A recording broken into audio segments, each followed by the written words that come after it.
1st, 2025, and this is a regular meeting of the Town Council with one public comment period. Chapter 2 of the Acts of 2025 extended through June 30th, 2027, the ability of public bodies to meet in a fully remote or hybrid manner.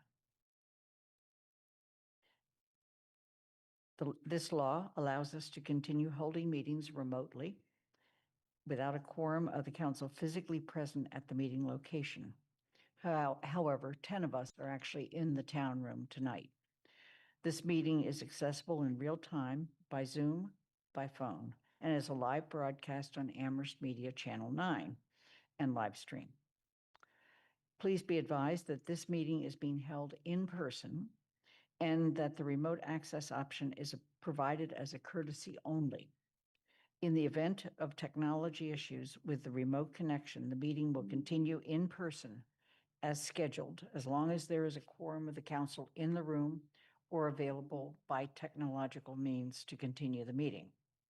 Given that we have a quorum of the council present, I'm calling the meeting to order at 6:32.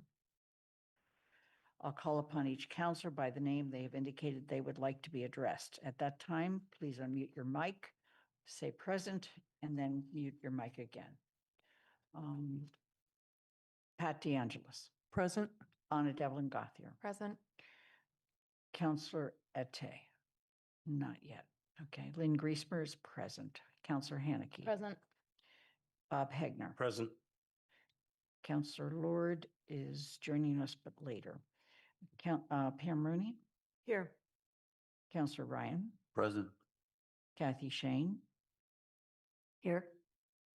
Andy Steinberg. Present. Jennifer Taub. Here. Counselor Walker. Here. Thank you. There's no chat room for this meeting. If counselors have technical issues, please let Athena and me know. To make a comment or ask a question, please click the raised hand button.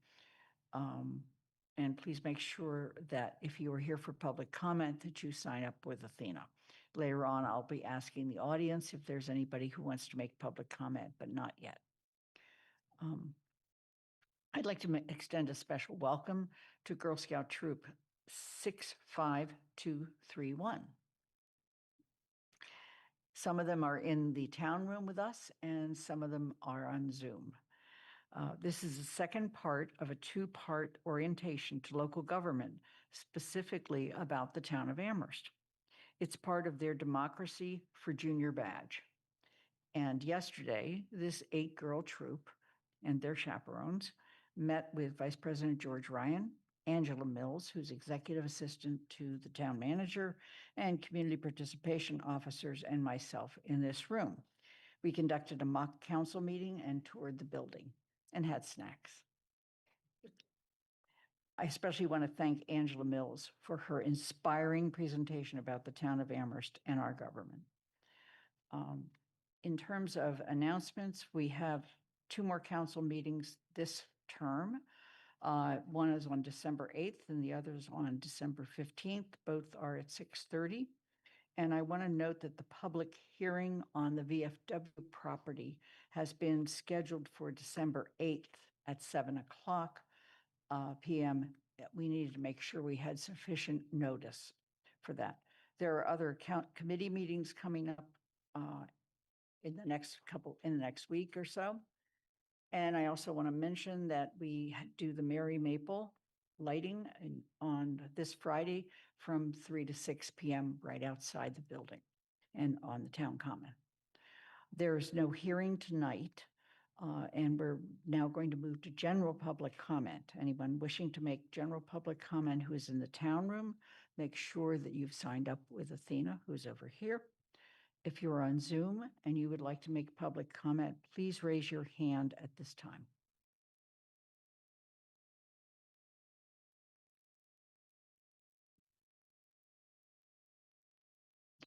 Okay. Athena? One. Thank you. There are none on Zoom. So let me just say public comments are on matters within the jurisdiction of the town council. Residents are welcome to express their views for up to 3 minutes. The council will not engage in a dialogue or comment on a matter raised during general public comment. Public comments are not reflective of the opinions of the town council. Please come forward, Jennifer.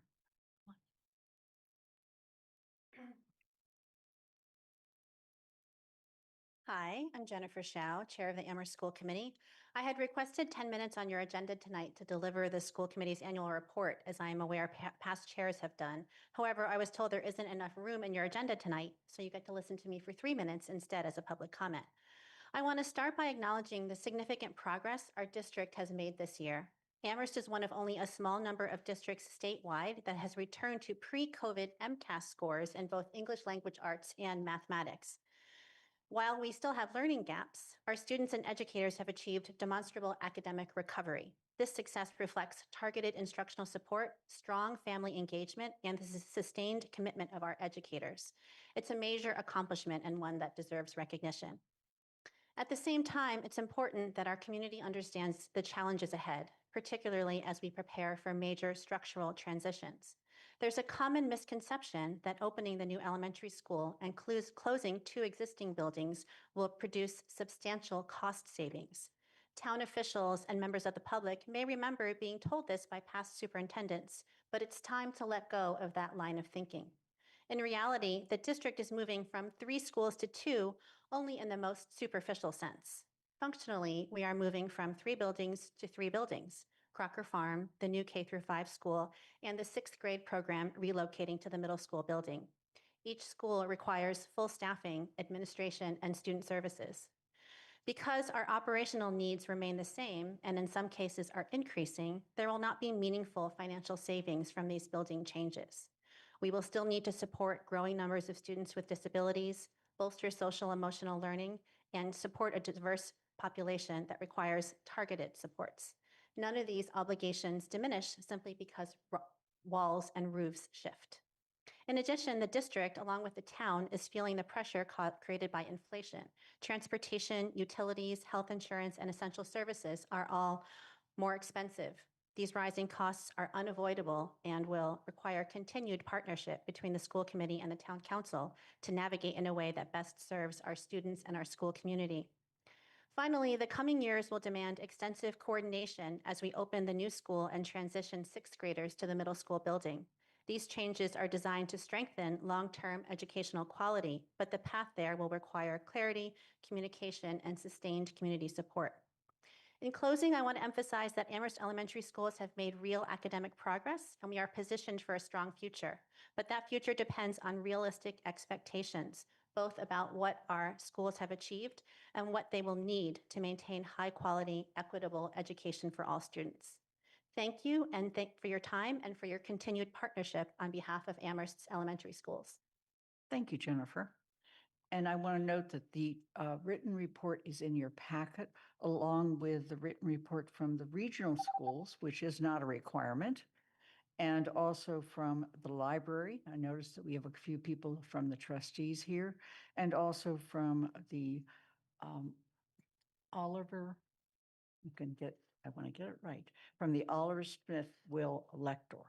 We are still anticipating reports from the Housing Authority and the Board of License Commissioners.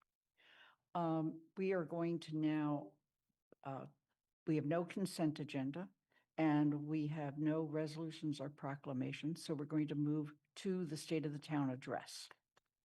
And Paul Bockelman and I have each prepared a part of that. And you're ready? Who's going to start? Okay.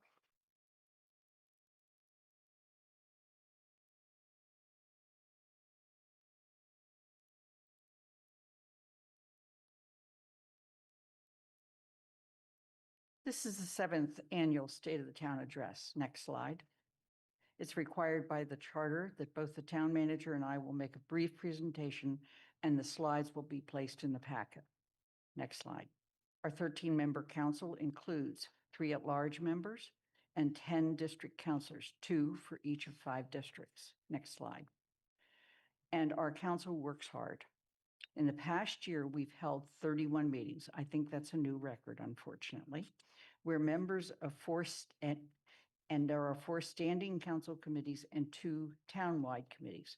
In addition to that, district councils hold at least 2 district meetings each and sometimes more. And we've held 8 public forums and 8 hearings. Next slide. Counselors also serve on building committees, responding to emails, more than we can count, and they have passed 25 resolutions, proclamations, and citations. Next slide. Sometimes there's a few things that are out of the ordinary. For example, in addition to regular meetings, we often testify before the state legislature. Several counselors have done that, as well as myself this year.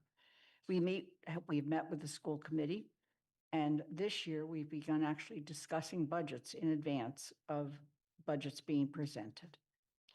3 counselors serve on statewide Mass municipal committees: Andy Steinberg, Mandy Jo Hannigy, and myself. And we provide some civic education to, for example, the eight 4th graders that are with us tonight from the Girl Scout troop. And then a group of us also were part of talking to the 8th graders at the middle school. Next slide. 2 of our biggest events this year, we're cutting the ribbons for the North Common, the Centennial Water Plant. Next. We established 3 policy goals and 3 management goals for the town manager, and we'll complete our evaluation of his performance on those goals before the end of this year.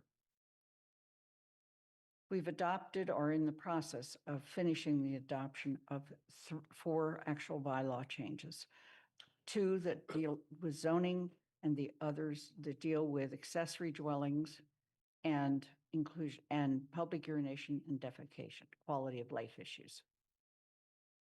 The only policy we've dealt with this year is one that we're still working on, and that is a change to our public way policy.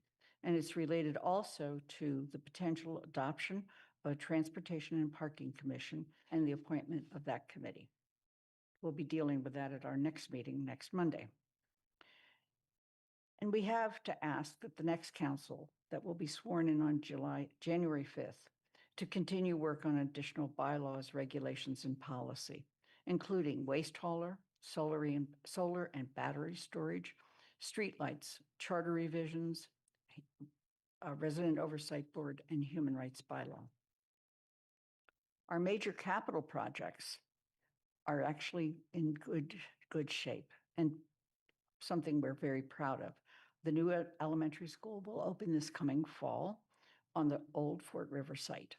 A renovation expanded library will open soon after that. The renovations to the Bang Center begin to show our commitment to our seniors.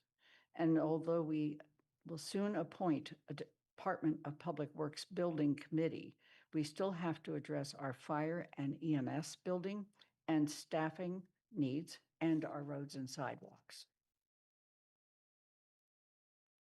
We have made some improvements in the area of public spaces and look forward to more progress in the future, including looking at speed limits in other parts of town. Our commitment to affordable housing remains strong with our sights set on Belchertown Road, East Street School project, and the deed restricted homeownership opportunity provided by the Ball Lane development. And we hope to see forward movement on the development of the VFW site to create housing and permanent shelter. All of this takes sound fiscal guidance, and we are, in fact, the fiscal stewards. We look at our financial guidelines to put some specifics about the guidance the council provided last year to ensure the town is financially stable and has ready reserves. I think it's a strength of this council and something the public will want to hear, that their elected officials are paying attention to the bottom line. In the area of racial equity and social justice, we've made some progress, but we still face challenges in this area and will continue to look at things like the Resident Oversight Board, the appointment of the Amherst Black Reparations Committee, who will look at the AHRA recommendations, and the Human Rights Bylaw. We've refiled and have actually attended hearings on 3 special acts before the legislature: ranked choice voting, the fee on transfer of property, and extending voting rights to lawful permanent residents for municipal elections. To do those, we worked very closely with Senator Comerford and Representative Mindy Dom. And at the same time, we watch legislation that they are proposing. Some of those specifically relate to an act creating a municipal and public safety building authority, which would help us with DPW and fire EMS building. School formulas, for instance, Chapter 70, and rural school charter schools and special education, pilot legislation, and as I mentioned before, ranked choice voting. Our future holds many challenges, and we look forward to welcoming new counselors on January 5th and saying goodbye to some existing counselors. As we have those, and we want to have those, and we have those we want to thank for their work this year. First of all, the very dedicated counselors, including those who will finish their service this term: Pat DeAngelis, Freka Ete, Bob Hegner, and Andy Steinberg. Our town manager, Paul Bockelman, known across the state as one of the best, and our extraordinarily talented staff. One way that you know your staff is talented is people keep borrowing them or just luring them away somehow. We want to thank Athena O'Keefe for her ongoing work as clerk of the town council. And we want to thank the members of the 44, the number has greatly increased, boards, committees, and commissions that bring their expertise to help solve town issues, and Amherst Media for their support of the town council and finance committee. And lastly, our residents. You're why we are here, and our goal is to continue to help Amherst thrive and remain a town that you want to live in. Thank you. Did I do it, Paul? He had challenged me whether I'd make my 5 minutes or not.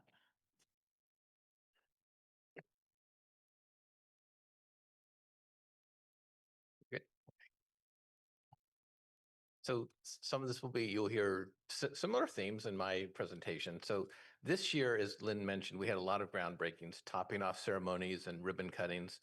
These are the outward manifestations of very real progress after years of planning and difficult decisions. And while we celebrate these milestones with great pride, there are no ceremonies for our day-to-day work, like tonight, possibly when our DPW workers are out at 4 a.m. plowing snow or treating icy roads, or when our town clerk is making sure our elections are held fairly, or when our IT department is on their computer monitors warding off dozens of cyber attacks daily, which is true, or when our teachers are delivering lessons, reviewing homework, and preparing for the next day's classes. I salute my colleagues and thank them for their work. The recent devastating fire on Olympia Drive revealed the quality of our employees, how they work together, how our leaders led, and how we as a community rely on each other for our safety and security. It was impressive to see, from the composed professionalism of our dispatchers fielding dozens of calls simultaneously, to the immediate response by our police and fire departments, to the incredible bravery of our firefighters entering the building under hazardous conditions to ensure everyone was out safely.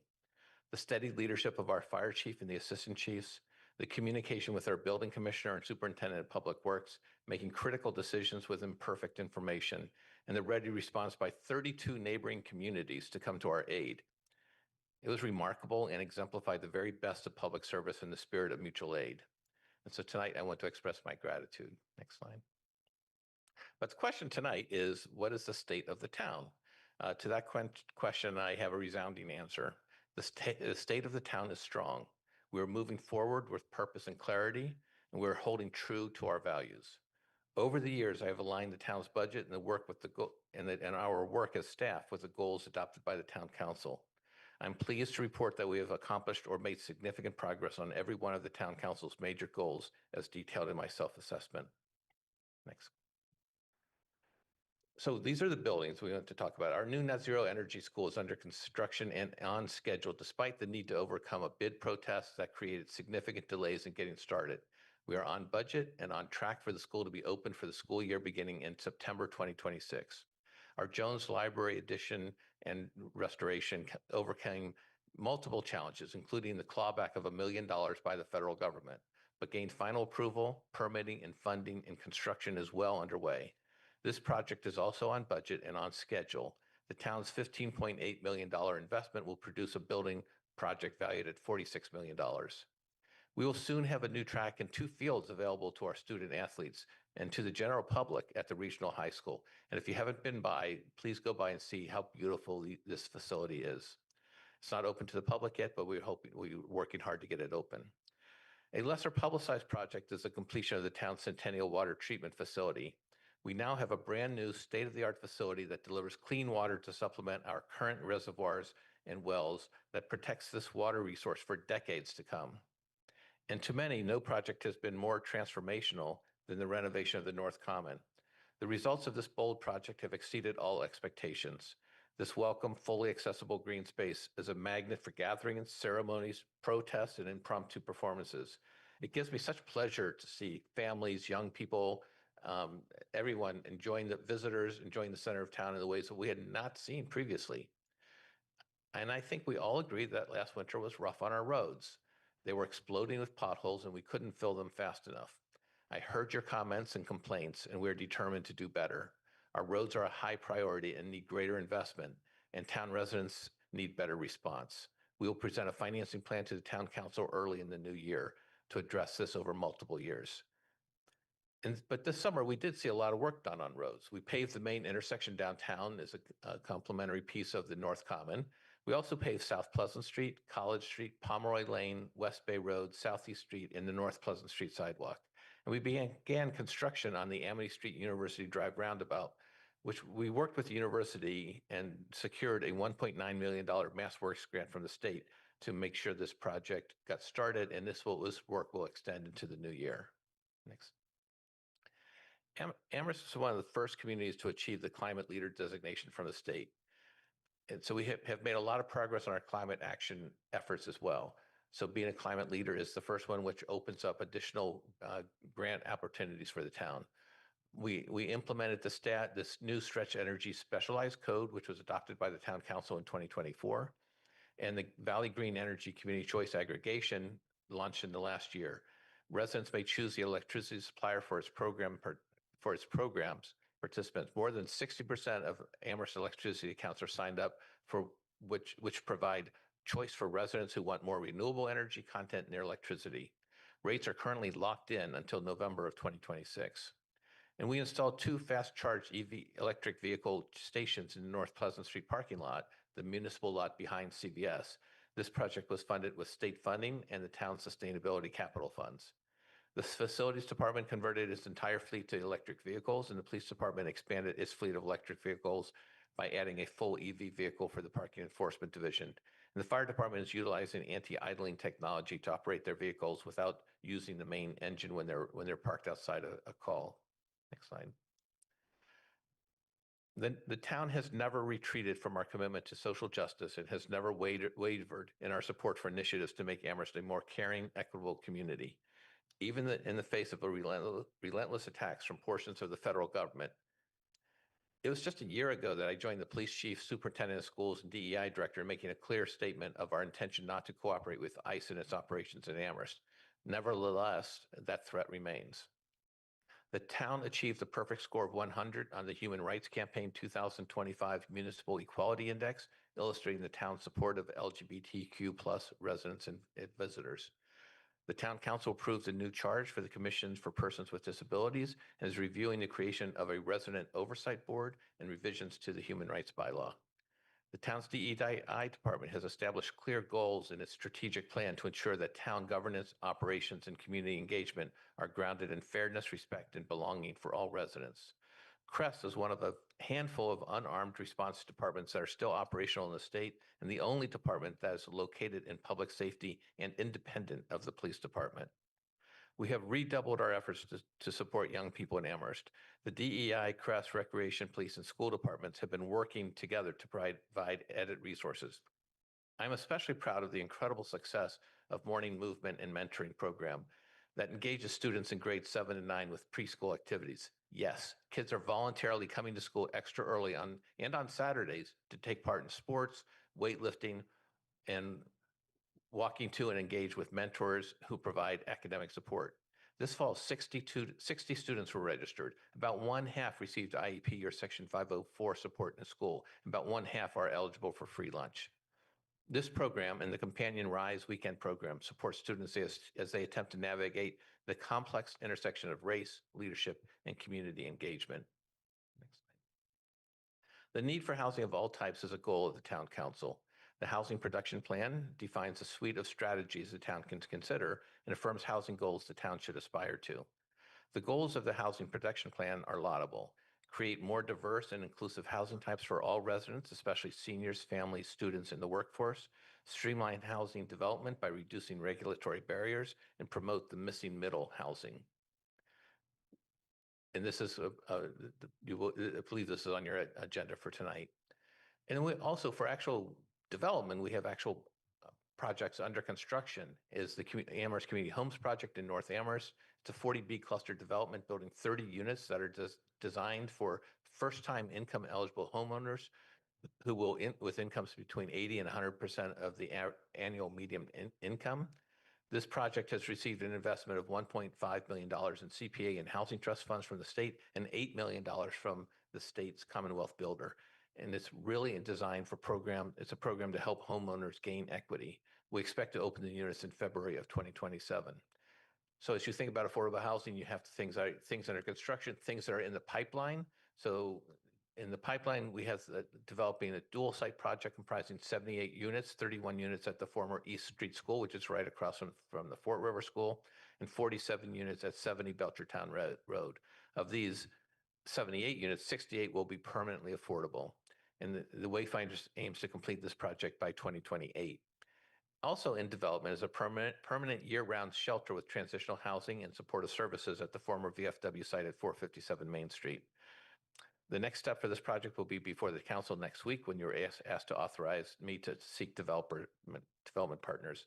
And then the exploratory phase, there are potential developments at the South Amherst School and Hickory Ridge. We're responsible for a $100 million budget. It's a lot of money, but it isn't enough to meet all of our needs. I'm fierce in ensuring our budgets will always be balanced and our financial standing is never in question. Our finances are strong because we have made the hard choices to manage our funds wisely. I know people are tired of hearing about our bond rating, but it's the one metric that measures our performance against the performance of every municipality in the country, and we excel. The tools of our success are basic: strict budget management, including controlling the number of employees and benefits, strategically building our reserves to both take on large projects and to protect the town's operations during economic downturns, smart debt management, which is crucial now that we have 2 of our 4 major capital projects under construction, and financial policies that are a model for other communities. Next slide. But our success as a town is not simply fiscal. I can attest that the town is extremely fortunate to have one of the best management teams in the state. Today, our new Planning and Economic Development Director, Jeff Bagg, began his duties, as did our new Comptroller, Tanya Wadowiak.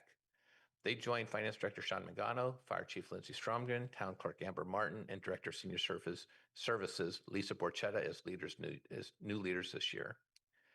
We ask people to, next slide.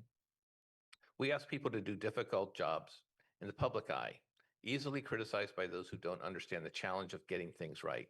A colleague likes to say, go hard on the issues and easy on the people. I think it's the attacks, much more than the actual content of any disagreement, that can make town employees and those engaged in the civic process feel undercut and discouraged. We must all do our part to commit to undertaking this work with an attitude of love and gratitude for one another, even those with whom we disagree. In conclusion, I hope you recognize that town staff and I delivered superior performance to the town in 2025. I thank the town council for the opportunity to serve you and the people of Amherst. Thank you, Paul. I just again want to note that the school committee, Jennifer Shao, has submitted the annual report as required. The library trustees have also done so, and the Oliver Smith Will elector, who is Judith Swain, she's in our Zoom audience, have done so as well. And the regional schools shared their annual report. We are going to move on to action items, but I'd like to take a pause. And if any of the Girl Scout troop that is here would like to continue, we're more than glad to have you. But if you'd also like to make your evening shorter and go home, please feel welcome to do so. Okay? We're going to move on to action items, which in this case includes a proposed zoning map change. And this was brought to us sometime in November, referred to the Planning Board and CRC, and is back with us tonight for a first read. There will be no vote.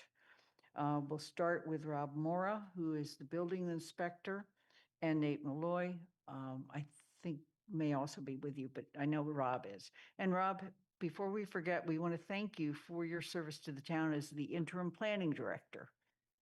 It was very nice of you to step in, and we're looking forward to meeting Jeff Bragg.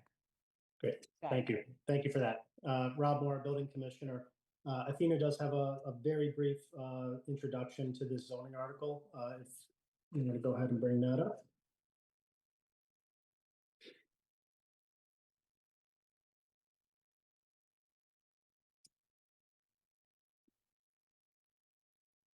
Thank you. This is the Main Street BN zoning district expansion. Next slide, please. This is an expansion of just 3 parcels, changing from the general residence, the RG, to the neighborhood business, the BN zoning district. It is a change to the official zoning map only and does not include any additional language in the bylaw being proposed. Next slide, please. This ran on a very short schedule with presentation for referral on October 20th. Went immediately to public hearing. The planning board conducted their hearing on November 19th. The next day, the CRC held their public hearing. In both of those hearings, the bylaw proposal was recommended for adoption, following by GOL review. And I just wanted to note that early on in the development of this idea, the town attorney had reviewed this proposal. Next slide, please. So we have 3 affected parcels. This is just west of Dickinson Street. The closest to Dickinson Street, shown there outlined in blue, is 285 Main Street. That is a 6-unit apartment building. That's a very undersized lot. It is a pre-existing non-conforming status for that property. It could not be built that way today. It has a lot of lot coverage, a lot of building coverage for the size of the lot, and was recently rebuilt following a fire and has been updated with all modern systems throughout the building, and the site repaved and in very good condition. The next parcel to the west, the larger parcel in the middle outlined in blue, is 257 Main Street, also known as the Amherst Inn. This is a bed and breakfast. It's an 8-room bed and breakfast. It is existing by a special permit that was issued in 1997. It was issued as an owner-occupied accessory use, permitting 4 to 6 guests. So not rooms, but guests in the bed and breakfast. And one of the major motivators for this change, because it would actually provide an opportunity to change use from an accessory use to a primary use and take advantage of all 8 guest rooms, and also see improvements to the building systems for fire safety with fire alarm and automatic sprinkler systems.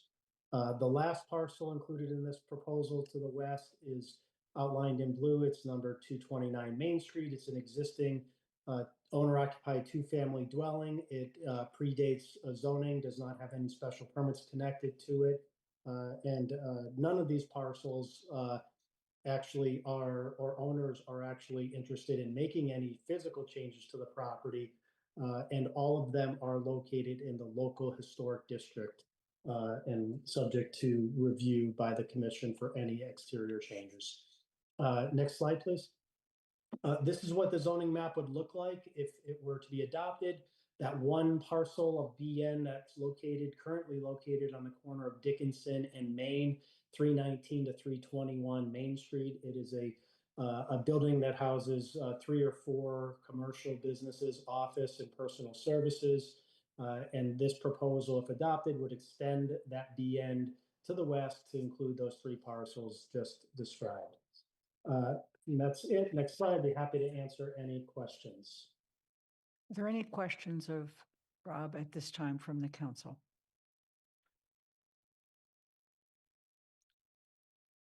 Seeing none, I'm going to then ask for the Community Resource Committee report. Pam Rooney. Thank you. The Community Resource Committee, the CRC, voted to approve this zoning change as recommended or brought to us by the Planning Department. I think if the map that the building commissioner had at the very end of his presentation shows the parcels that are proposed for change in their new zoning category. They are surrounded by the yellow of the general residence district. So it's like a finger of new zoning change surrounded by residents. And I think we had a discussion about this, that although there would be a change to the parcels immediately along the street, all of these parcels retain their residential character and their residential use, and they are very compatible with the proposed zoning change, which is neighborhood business. So again, the CRC voted for yes, 1 absent to approve this. Thank you. Thank you. And the next report then is from GOL. Anna?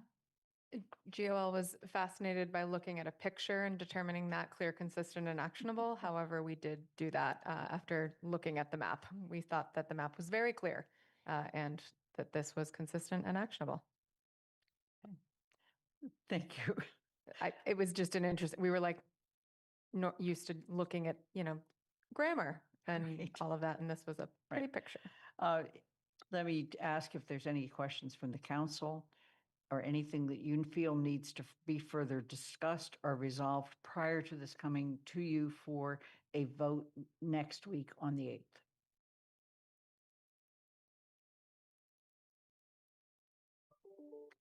Okay, seeing no questions, then we will bring this back up for the second reading and the vote on the 8th. We're going to move to the housing production plan. We're joined also now by Greg Rashane, who is our housing coordinator, and Nate as well. And I'm going to begin this by placing the following motion on the table and seek a second to adopt the housing production plan as submitted by Barrett Consulting. Is there a second? Second, DeAngelis. Thank you. We're going to now proceed with any comments, Greg, at this point, and Nate? And if not, we'll go on to the CRC report.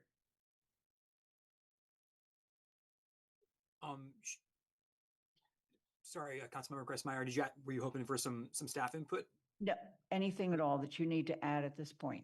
Not beyond what's in the document, but I'm happy to answer questions or highlight a few themes if that would be of use. But I'm also happy to leave it to you and wait till questions or what. Okay. So. Nate, anything at all? No, there's information in the packet, and there's been other information provided online, so I don't have anything to add at this time. Okay. All right. Then Community Resources Committee. I think Jennifer was actually the person chairing that meeting. So Jennifer, why don't we turn to you? Okay, thank you. Yes, the chair was out of town at the October 23rd meeting. This was scheduled to be on the agenda before, but because we've had a lot on our plate, it got moved to this meeting.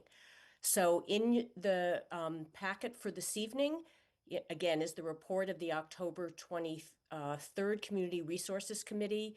The first 2 items were the proposed mapping change that was just presented to us, the solar bylaw, which we've reviewed at a prior council meeting.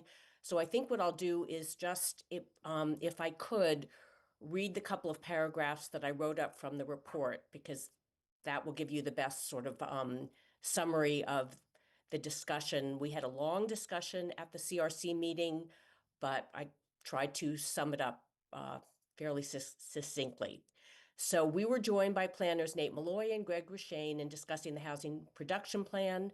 Nate explained that the state requires municipalities to submit a housing production plan as a prerequisite to receiving, quote, safe harbor designation. Through their housing production plans, local municipalities commit to producing a minimum number of affordable units, which the state then certifies has been accomplished. Amherst has already achieved safe harbor designation. In responding to councilor questions during the CRC meeting, Nate explained, if the council adopts the housing production plan for submittal to the state, that doesn't require the town to implement every recommendation contained in the plan. The purpose of the housing production plan is to set forth an affordable housing plan, including Amherst's commitment to produce a specified minimum number of affordable units. The council can use the plan as a framework and guide, but is not required to accept every recommendation and suggested strategy set forth in the plan. The town retained Barrett Consulting to update and draft a housing production plan. Our initial plan had been drafted in 2013. The council can vote to adopt the plan as written or vote not to adopt the plan. Nate explained that while the council can propose amendments, minor or major, to the draft housing production plan, the document is authored by Barrett Consulting Group and not the council. The consultants are unlikely to accept more than minor changes to the report. The report and plan reflects the consultants' effort to incorporate and make recommendations based upon the data they collected and community input solicited through public forums and listening sessions. CRC members had an extensive discussion regarding adoption of the housing production plan as it's submitted to the council. We discussed it without any proposed council changes or to recommend edits and changes. With 4 councilors present at the October 23rd meeting, 2 councilors expressed support for recommending that the council adopt the housing production plan as written and submitted by the consultants, and 2 councilors favored adoption with suggested amendments to the document as currently drafted. Councilor Shane had prepared and submitted suggested changes that were placed in our packet at the October 23rd meeting. So we had not had a chance, the CRC members, to review Councilor Shane's suggestions, and it was a fairly extensive, very well-crafted document. We didn't have a chance to discuss it, those comments prior to the October 23rd meeting. So we had a long discussion about whether we should wait to vote on on recommending or not recommending adoption of the housing production plan to the full council until our next CRC meeting, after we had a chance to read and review Councilor Shane's suggestions and analysis. And we decided a motion was made and it was approved to go directly to a vote. So the motion was that we would vote to make a recommendation to the council or not recommend, but that we would not delay it to a subsequent CRC meeting after we'd had a chance to review Councilor Shane's packet. So after some discussion, the motion was made, and the motion, since there were only only 4 councilors present, the motion passed with the motion to recommend that the full council adopt the housing production plan. It passed with 2 councilors voting in favor, 1 opposed, and 1 abstention. So Counselor Shane's analysis and recommendation are in the council packet tonight. I believe they were actually in the packet for a couple of meetings ago when the housing production plan was on the council agenda. So I hope that you've all had a chance to read Counselor Shane's recommendations. If I could, would like to call on Kathy to, maybe share some of the highlights or a summary of her comments. And again, we can discuss, well, this is really for you, Lynn, to handle, but we can discuss tonight whether we would like to make any recommendations to the housing production plan or not. Thank you. Kathy Shane? Thank you, Jennifer, for that introduction.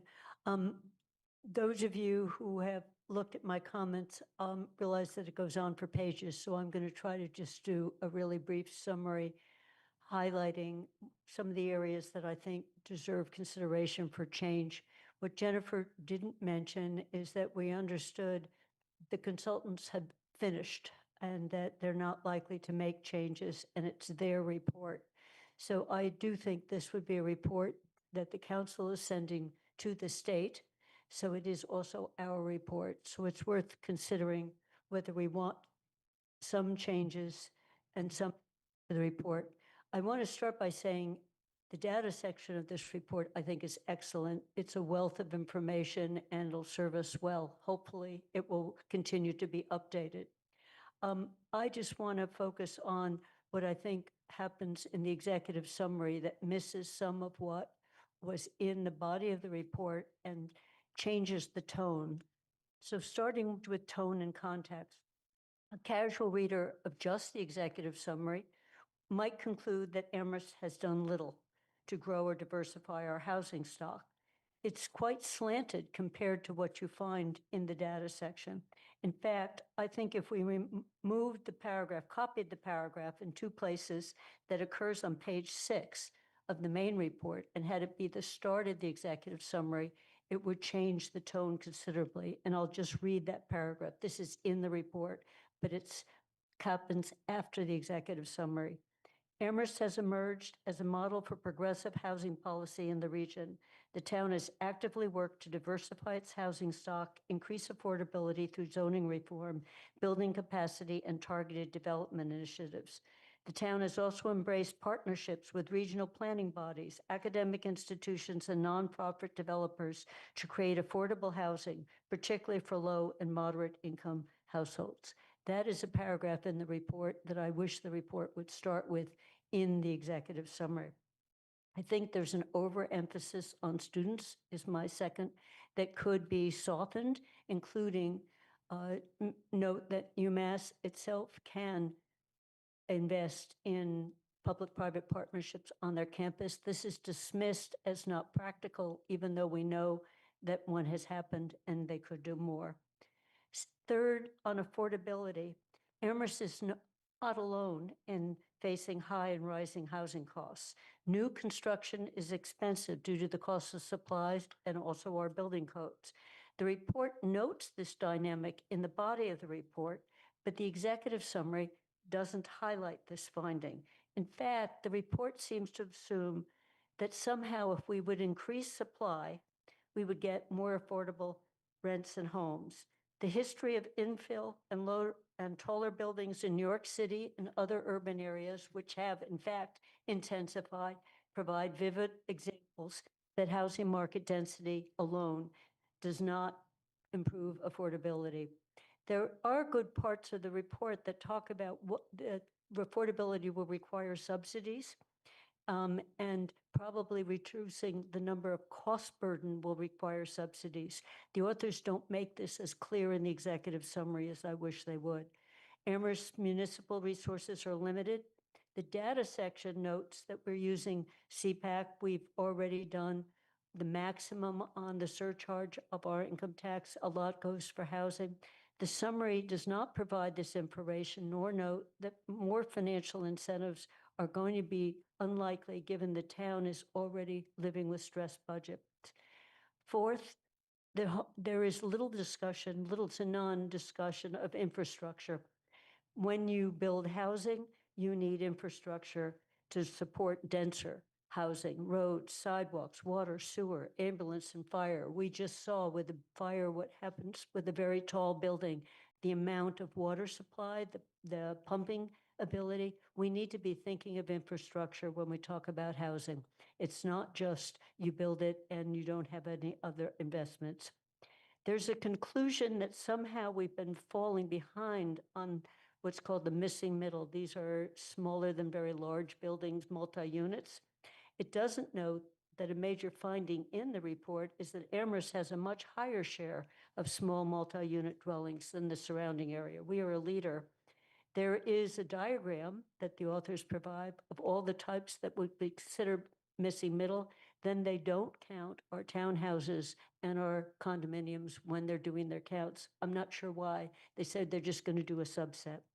They point to slower growth since 1980 than the years before, but it doesn't talk about the years before 1980 go back forever. It's not too similar time. I think they should just delete that sentence. We might all want to focus on the missing middle and build it up, but it's not missing because we haven't been making progress. And finally, in terms of main things, I think the target growth is set too high. If we look at what we've been able to do in the last 5 years, which has been remarkable, I think it would be reasonable to say if we could do that well in the next 5 years. I've also pointed out, at a more minor note, there was a survey done of about 344 people. Bullets are these little bubbles that float throughout the report, and they look like they're major findings from some data source. In fact, it's just this survey. And some of them, if you look at the question that we're asked, I think aren't fairly representative. And I would just delete 2 or 3 of those. And I've suggested which ones in my summary. So that's what I just wanted to focus on those higher level. Without some changes, I'm not going to be able to vote to support this report despite the excellent work on data. I think the message we need to be clear about is that this is going to be hard, and we have been doing a very good job, but we need to do more. And I would encourage us to try to do some significant edits, at least in the executive summary. Thank you. Are there other counselor comments?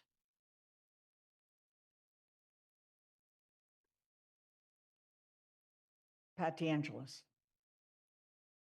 Okay, Jennifer Taub, you had a comment, please. You can come back to me. Okay, I'd like Pam Rooney. Thank you.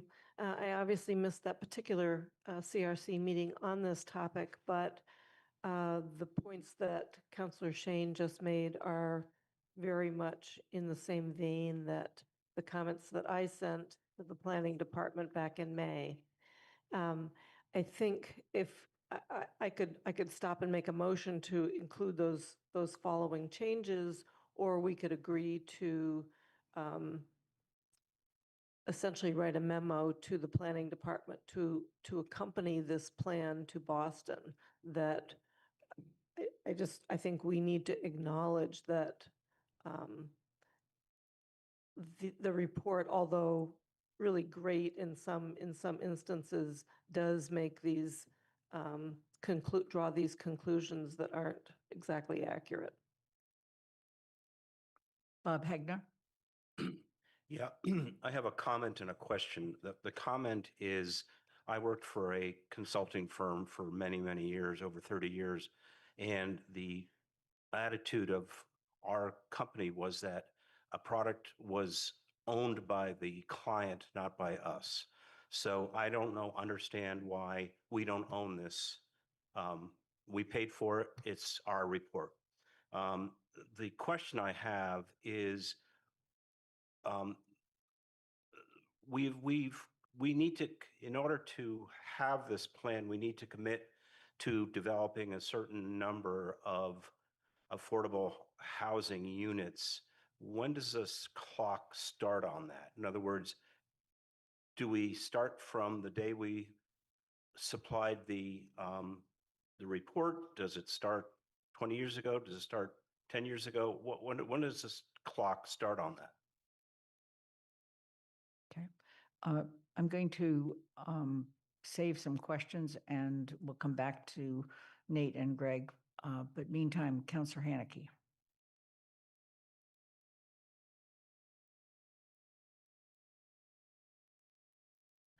When we come back to Nate and Greg, I'd like them to discuss and talk to us about what the planning board's discussion was, what the planning board's vote was, what the use of a housing production plan is, and why it needs submitted to the state.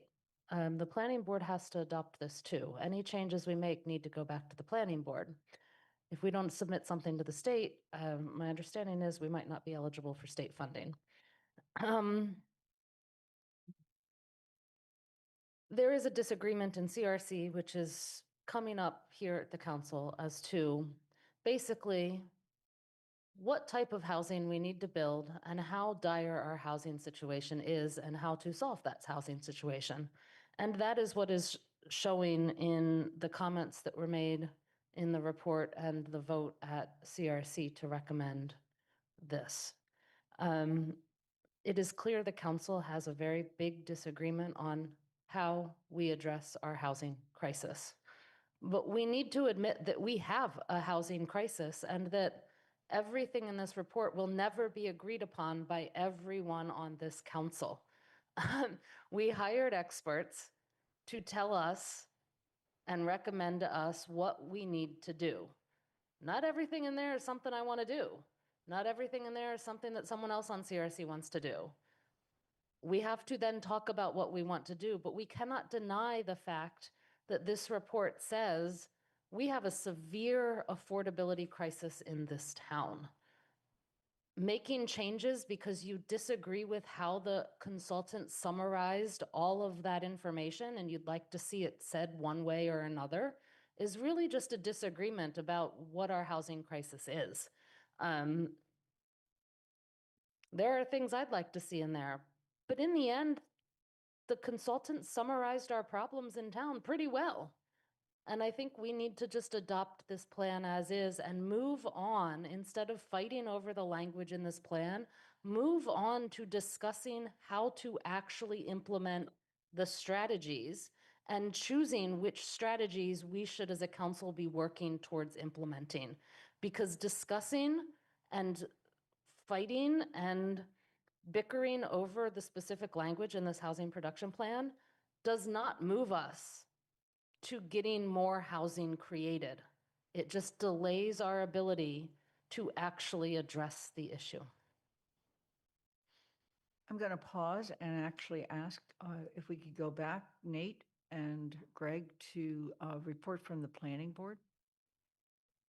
Sure. So the planning board reviewed the plan at a few different meetings over its development. So, they looked at the needs assessment and some of it at one point and added some comments, and then they looked at it, in its final draft, earlier this year.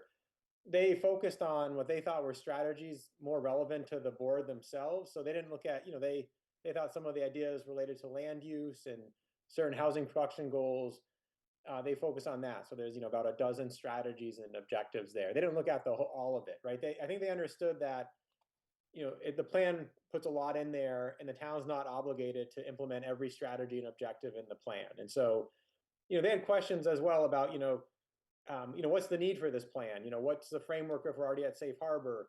And they generally a lot of questions, but in the end, they supported it because they thought it did provide ideas and framework to move forward. And so, it's not specific. So if we like the idea of, middle missing housing, what does that mean? It doesn't give us a density or a number of units per development or per acre. That's something that would be discussed after the fact. And so I think they thought that, as a general document, it worked. And so they weren't worried about, changing some of the, the nuance of it. And they realized that the data can be imperfect in terms of how many students are there living off campus, right? It's really hard to collect that information between the census and other data groups. And so they didn't really, I think they acknowledged it, but they didn't necessarily recommend big changes to the document because of that. They thought that, there was enough there to work with and to have ideas and move different, zoning measures or financing measures forward. And so they voted to recommend it. Okay. Thank you. We're going to go back to comments. Jennifer? Thank you. Yeah, so I realize we don't have to implement all the recommendations in the housing production plan, but they make it comes up many times. They encourage the town to build more student housing. So student housing by definition is not affordable. It's barely affordable to students who share expenses.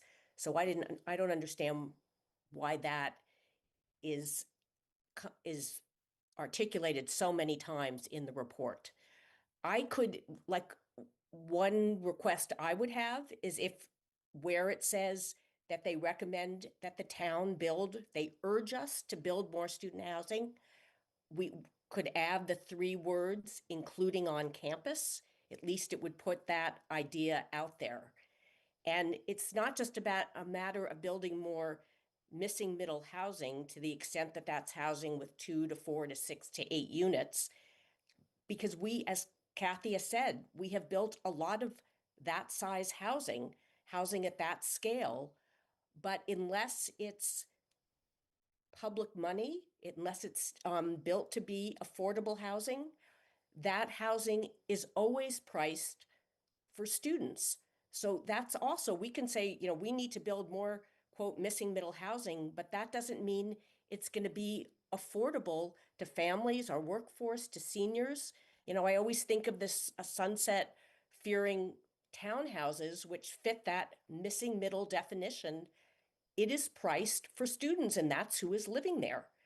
There are no 3-bedroom units. The 2-bedroom units are over $3,000. The 4-bedroom units are $4,200 to $4,500. So just saying we need to build more housing, also as Kathy said, does not mean it's going to make it more affordable. So my concern was all the emphasis on building student housing without even mentioning that could also be on campus. Because again, we know that that's not going to be affordable. And if we are going to change regulations and permitting, which I think we should absolutely explore doing, it should be, which also the report doesn't mention, to incentivize building housing that's affordable to the families and our local workforce and our retired community, the people that we need to build housing for. So that was my concern about the report. But if we could, again, add the words where they recommend student housing be built, additional student housing, if we could add the words including on campus, that would be helpful for me. And I was very interested to hear what Bob said, that the consultant does the report, but then it belongs to the client. So I think that's something, so I don't know I know where it came from, but has it been verified that the council cannot recommend changes? Because we change every document that comes to us, including documents that are recommended by the planning board. The council can still make changes. That's my comment. Thank you. Pat DeAngelis. Thank you. There's a simple question that a friend shared with me over coffee at Cushman Market. Does the housing production plan meet the state requirements that will allow the town to be eligible for grants? The answer to that question is yes. The planning department supports it. The planning board supports it. What I hear in here is personal opinions about what I like and what I don't like, what I want emphasized and what I don't want emphasized. Those are the things that come out in the nitty-gritty when things are designed and permitted, etc. It is not our job to take one counselor's ego. And I say that because one of the weaknesses of me as a counselor is when I've let my ego respond for me. We need to get our ego out of this report and get down to the fact that it's a very simple report. We do not have to implement any of it, although there's some excellent ideas in there, and we can fight and disagree about what those good ideas are. We have a master plan that was brought up in CRC. We don't follow the master plan. It was created after hours and hours of public input, as this report was, but we don't follow the master plan. Mandy and I, for several years, were working on zoning changes that were supported by the master plan. Didn't get through planning board, didn't get through the council. We have to stop wasting time and make this a relatively efficient process. The planning board voted 6-0 to adopt. There was a 12-month process of public forums, workshops, group and one-on-one interviews, surveys of hundreds of residents.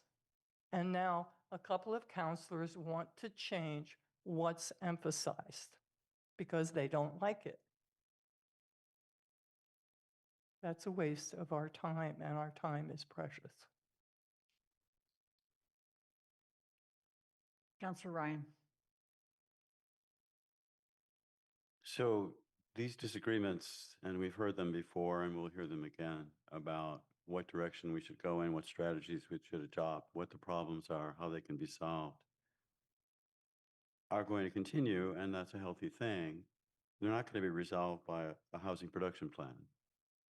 Whatever's in it is not going to resolve those difficulties. They'll be resolved, as they should be, by this council and by the planning board, working with the planning staff, as we think our way through what we think would be the best options and strategies to address the housing crisis.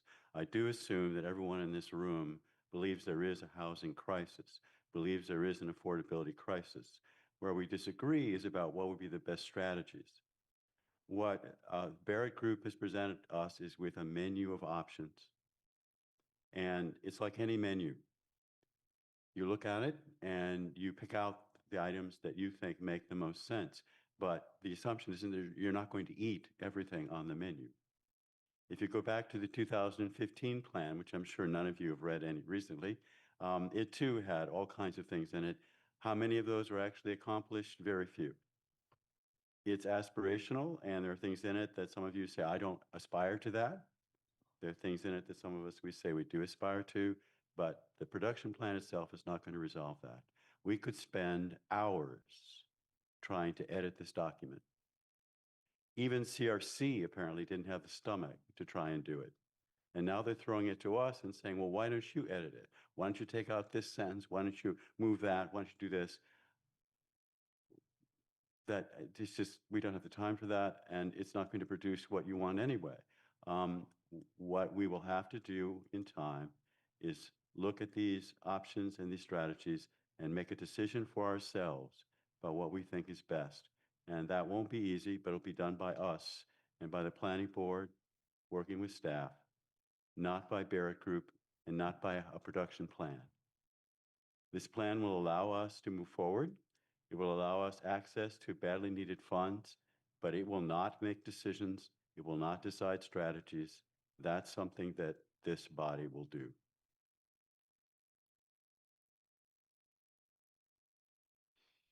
Pam Rooney. I'd like to make a motion. I'd like to make a motion that addresses three very specific things.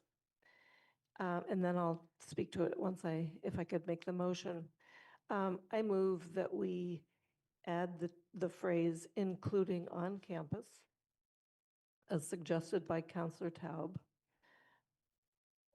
that we delete the bubbles that were suggested by Councillor Shane, and that we move the paragraph from page 6 to the executive summary that was suggested by Councillor Shane. These are very simple things. It would allow me to endorse this document more fully, and we might even get a unanimous vote on this document instead of a split vote. That's not part of the motion. Is there a second to the motion? Second. I'm sorry, can I speak to it? Point of clarification. None of these are specific. Where does the paragraph get moved? Where do including the campus get added? Page number, paragraph number, all of that needs to be in the motion or else we can't address it. I would agree with that. So we need a document that shows where the changes would actually exist.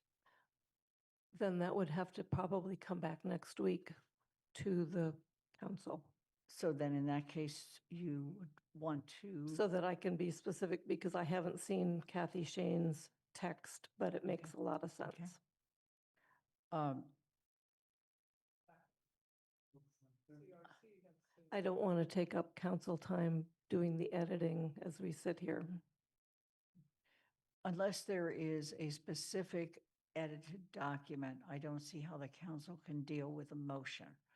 If you would like to bring the motion back at a different time, then you can use that option as a counselor to postpone it to a time specific. Will we be discussing this topic at another meeting? If you delay it to the next meeting, then it automatically goes on the agenda for the 8th.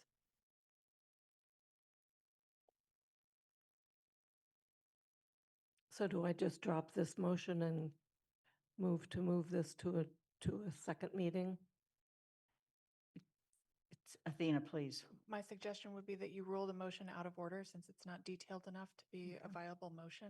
And then Councilor Rooney can continue on with a different motion. I'm going to rule the motion out of order and then go ahead and make your next motion.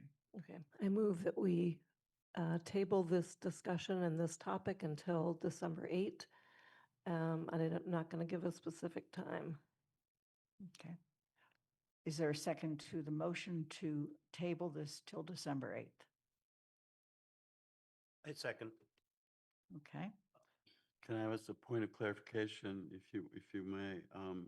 Can we do this without a specific time? Would it make sense to set a time so it gets actually dealt with? I'm sorry, can we have a specific time? Is that?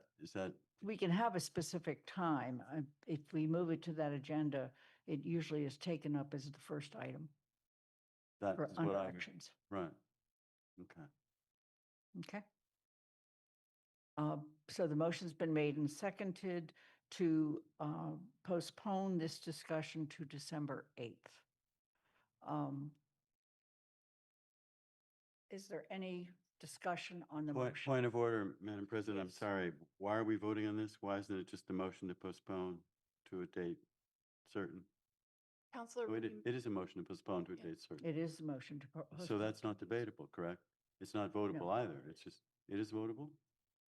It's debatable? A motion to postpone? Yeah. Council motion can to- postpone any item if they wish. If they, Councilor- I'm sorry. Councilor Ryan, Hold on. a motion to postpone is debatable and it is a motion that would be voted on. If a councilor were to use their charter right to postpone, right to postpone. that's a different mechanism. Okay.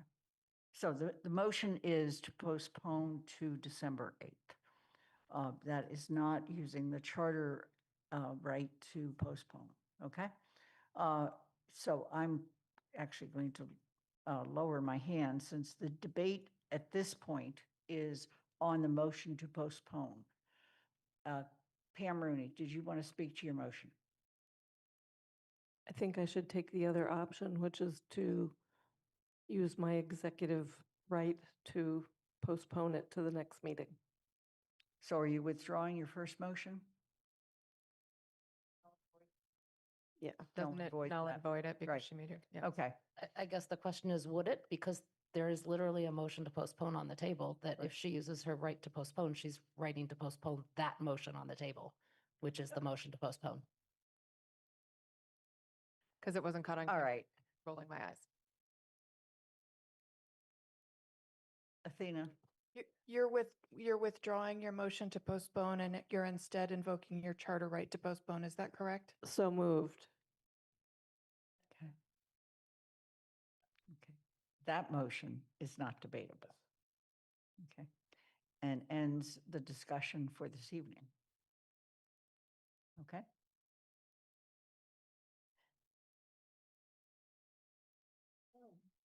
We're going to, that ends the discussion for this evening on this question.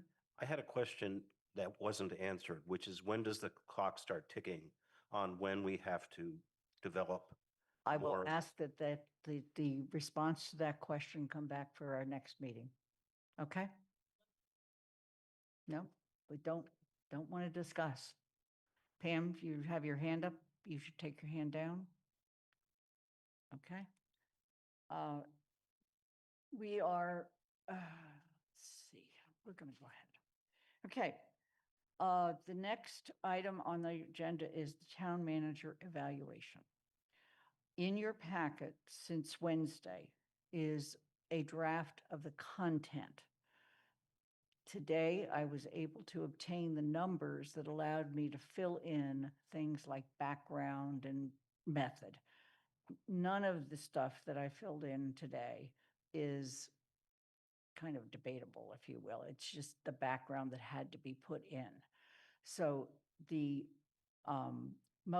debate is really about whether the present document, which was shared with you on the 26th of November and dated as such, is acceptable. And if so, we need a motion and a vote.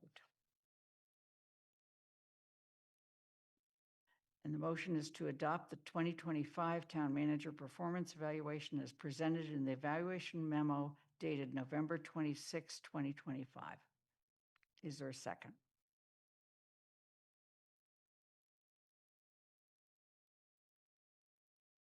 Motion dies for lack of a second. I second. Okay. Are there questions, comments, changes, et cetera? Councilor Haneke.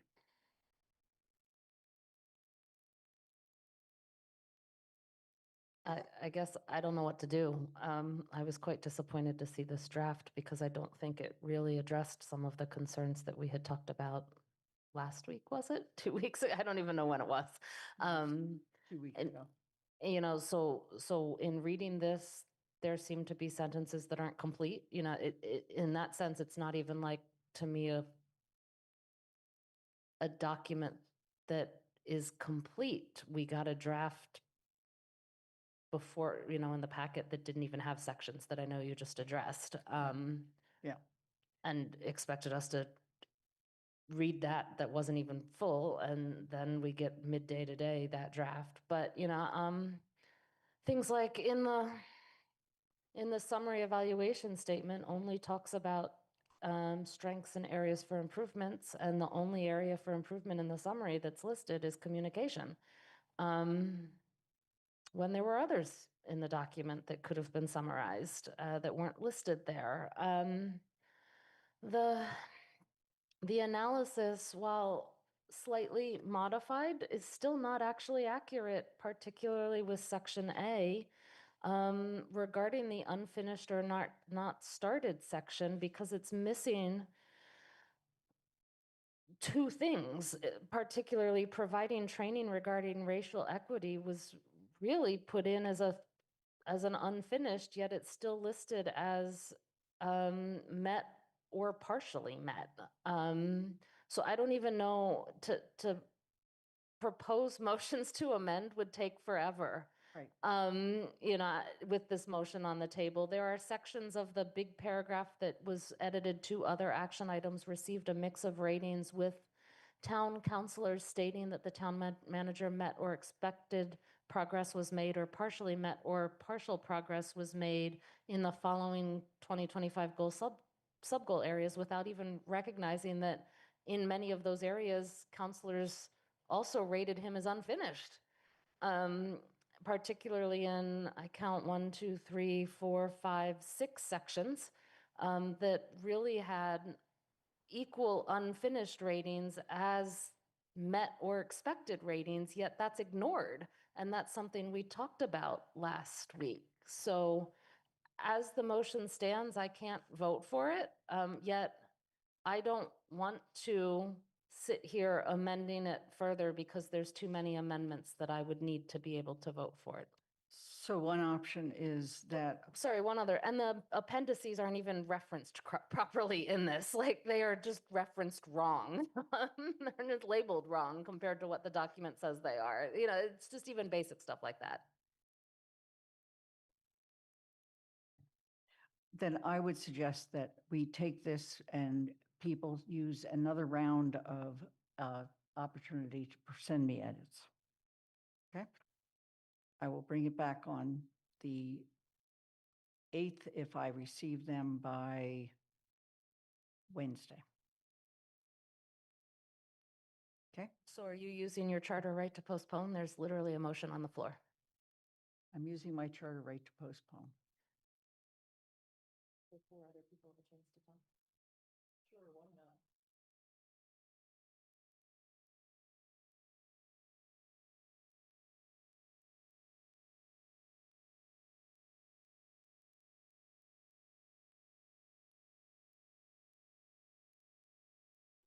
Okay?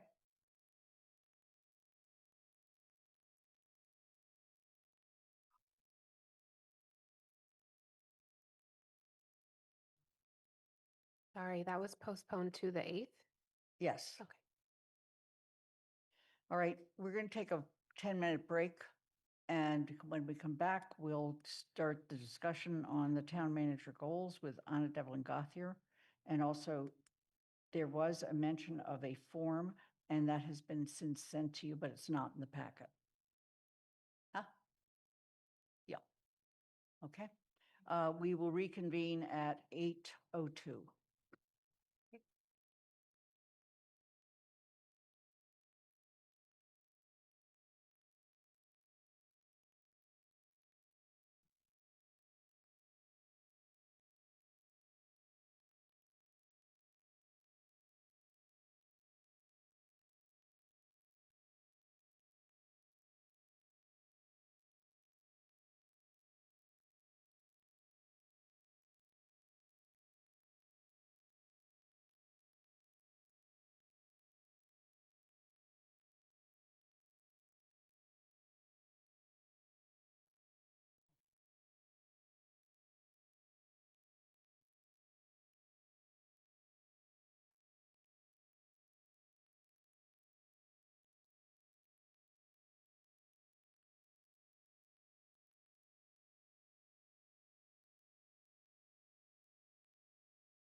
We still have 2 minutes.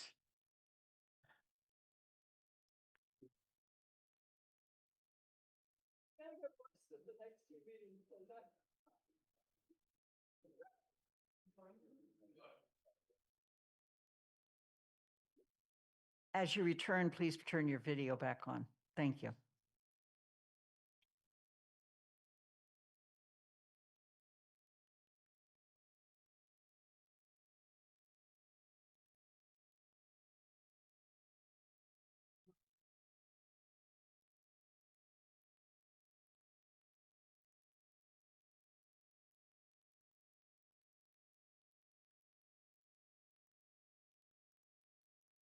Andy, needs to turn your video back on. What? I'm fine.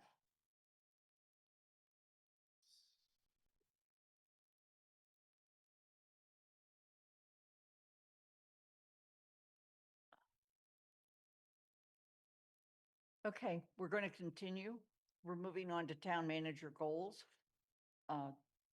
Anna, this was the discussion at GOL, and I turn it over to you for the Thank you. conversation.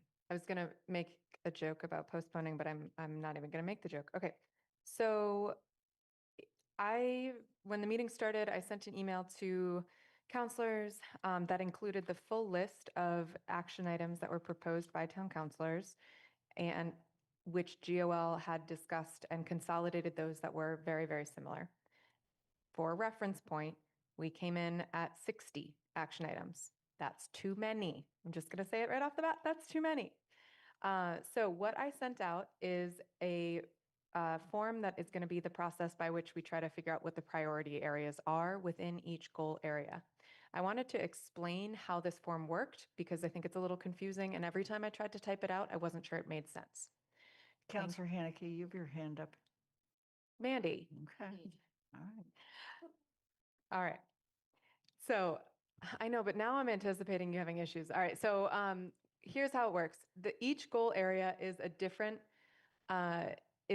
section of the form. I want you to think about going into each goal area with 10 points to distribute. You can distribute these amongst the action items as you see fit.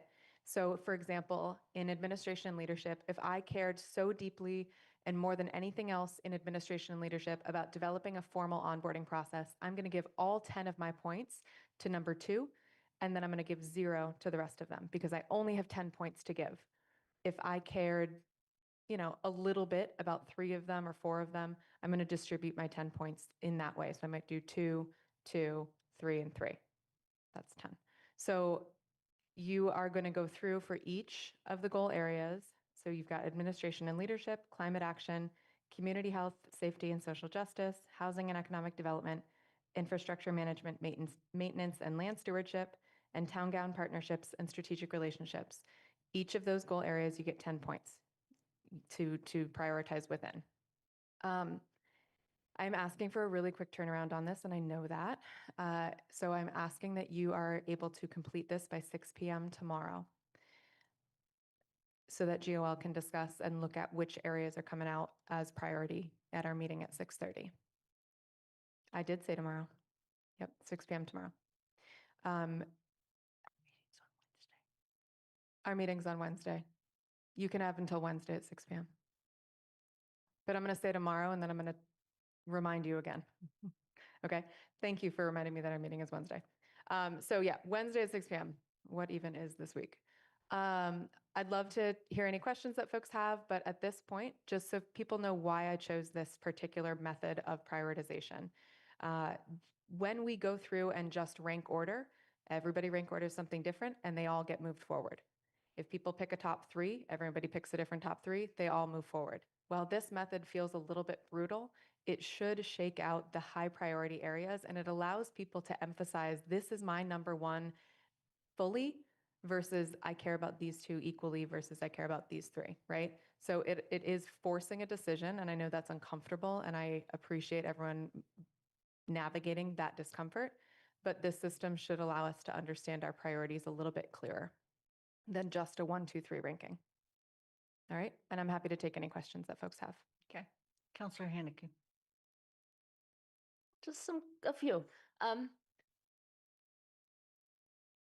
The biggest one I have is in housing and economic development. You combined two goals into one that are completely different in my mind. So how do I mean, can they be separated before we take this? Even though then I'd split my rankings, but at this point, but there was GOL combined supporting economic development and the reduction of time for housing, affordable housing sort of into one goal, when I see them as two completely separate goals, yet in the combined document, it was one. And so one of the things I was hoping is that that might get decombined.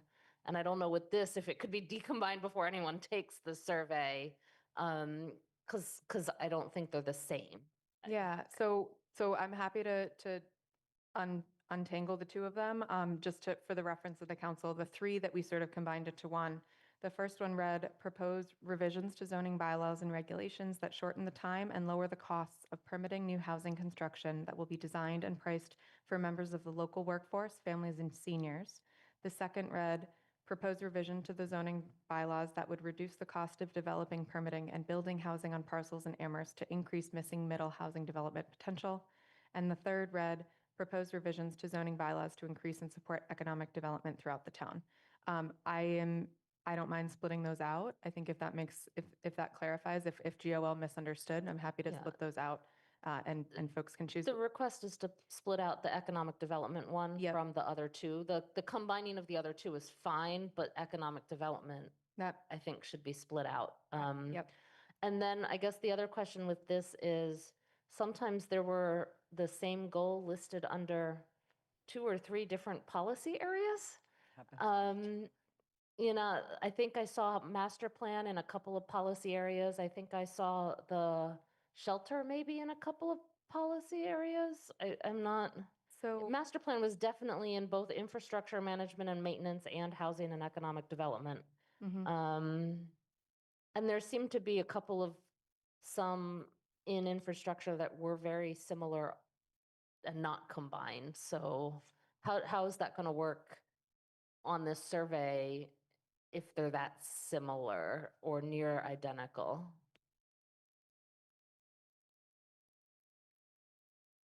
So the master plan, yes, you're absolutely right, is in 2 areas, and I'll delete it from one. That's a good note.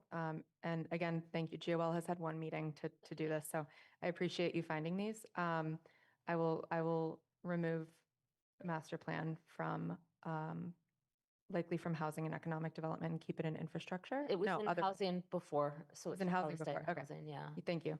Sorry, and would then you please tell me what the conclusion was there? I'm still coming to it. We're going to remove the master plan. The action item is begin work on adopting a new master plan within the time required by the charter. And I'm going to remove it from the infrastructure management, maintenance, and land stewardship and keep it in housing and economic development. It accidentally appeared in both places. And Mandy, there was one other one that gives the illusion of being in 2 places, but I did want to clarify you didn't say this one, but just before folks see it, wastewater treatment appears in infrastructure management, but also in town gown partnerships, but they're asking for 2 different things. And so GOL discussed keeping it in each of them because the one under town gown talks about waste management specifically with approaching UMass to discuss it. Did you say that there was another that you had noticed other than master plan? I'm trying to find it again because I didn't totally note. I thought there was something with the South School campus that was I noticed repeated that one, and twice. I caught that one Both before. in the same goal area. Yep, I caught that one, and you'll notice in the survey it's just one. But thank you. I see Pat's hand up. Yeah, are you going to send an amended copy of this for us to do for Wednesday at 6? Yeah, so I'm going to update this form that's up on the, that was just up on the screen. I will amend with these changes, and I will update the Excel sheet and put that in And our I may packet. have caused a problem because I was going through it, and then somehow or other I submitted my response, which I will had delete it and let you do another. Okay, are there any other questions about how this will function? And yeah, I'm sorry, Lynn, go ahead. Councilor Ryan. So we're still applying this sort of criteria of something that's an action that we think the town manager can do in the coming year. It may actually be something that's going to take more than 1 year, but it's something in the coming year that we're expecting him to work on or to do. And if something doesn't, and it should have some specificity. So sometimes some of these read as sort of just general statements of aspiration, which are wonderful, but it'd be difficult to see how you could evaluate somebody on that in the coming year. So are those the kind of criteria you want us to be using? Or do you just want to let us do our own thing here? A little bit of both. If I hear me out, I would like you to do your own thing in terms of prioritizing, but know that GOL will be drilling down on Wednesday to seek that specificity. And so we'll be following up if the items that are prioritized are really broad and impossible to know what success, basically the question is, what does success look like at the end of the next year? And if we can't answer that question, we'll reach back out to the person that proposed that and ask for more clarity, and we will try to expand it out and tease that out. Did that answer your question? Okay. Kathy Shane. Okay, my question's a little bit like Mandy's, but a different slant. Infrastructure, when I counted up, if I counted right, had 22 items in it.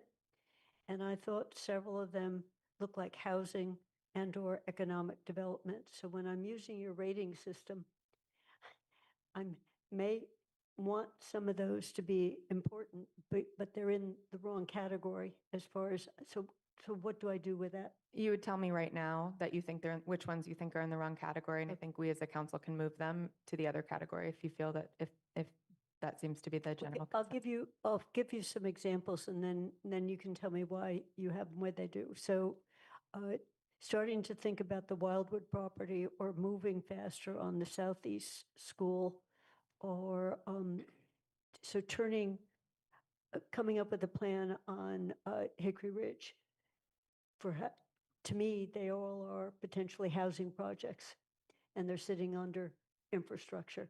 I think that because a decision has not been made as to whether they will be housing projects. They are currently infrastructure projects. If the Well, council then they would decides, be economic hang on, develop- Kathy, if the Okay. council decides that they are deemed usable only for housing and that that's the priority, then they would be a housing goal. But right now, that would be predetermining them as a housing project when they have not been determined to be that.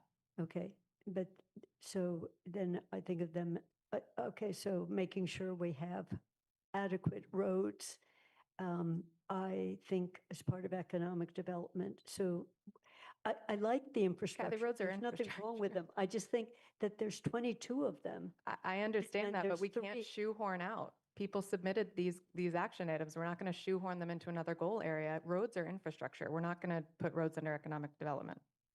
Well, I understand how roads support our economic okay, development. But so that's the notion that infrastructure is not economic development is one of the things I'm finding very odd. I think infrastructure is part of economic development. You can't develop without infrastructure. Mhm. I don't distinguish, and I just don't think you can have economic development without infrastructure. But in that argument, Kathy, everything is everything, right? Because climate action also applies to all of these things as well. So at No, some point, it's- we've it's just become different. so It's different. amorphous. It's different. You It's can't- not different, Kathy, respectfully. Climate action applies to infrastructure and housing and safety as well. Everything is going to cross over into another goal well, area. I will stop But- on this. I'm hit a wall. Thanks. Okay. Pam Rooney. Question, what format is most usable for you and GOL to get our answers? It was sent as a Microsoft form. So you'll click through and it like gives Athena, could you put it up on that? Would you mind? So the form looks like this. Each action item will have a number under it. And so you just click the number of points that you're allotting to each item, including it might be 0 up to 10. Does that make sense? And per section, so per page. Yep. So, yes. To try to clarify it out, each page should be your reset for your points.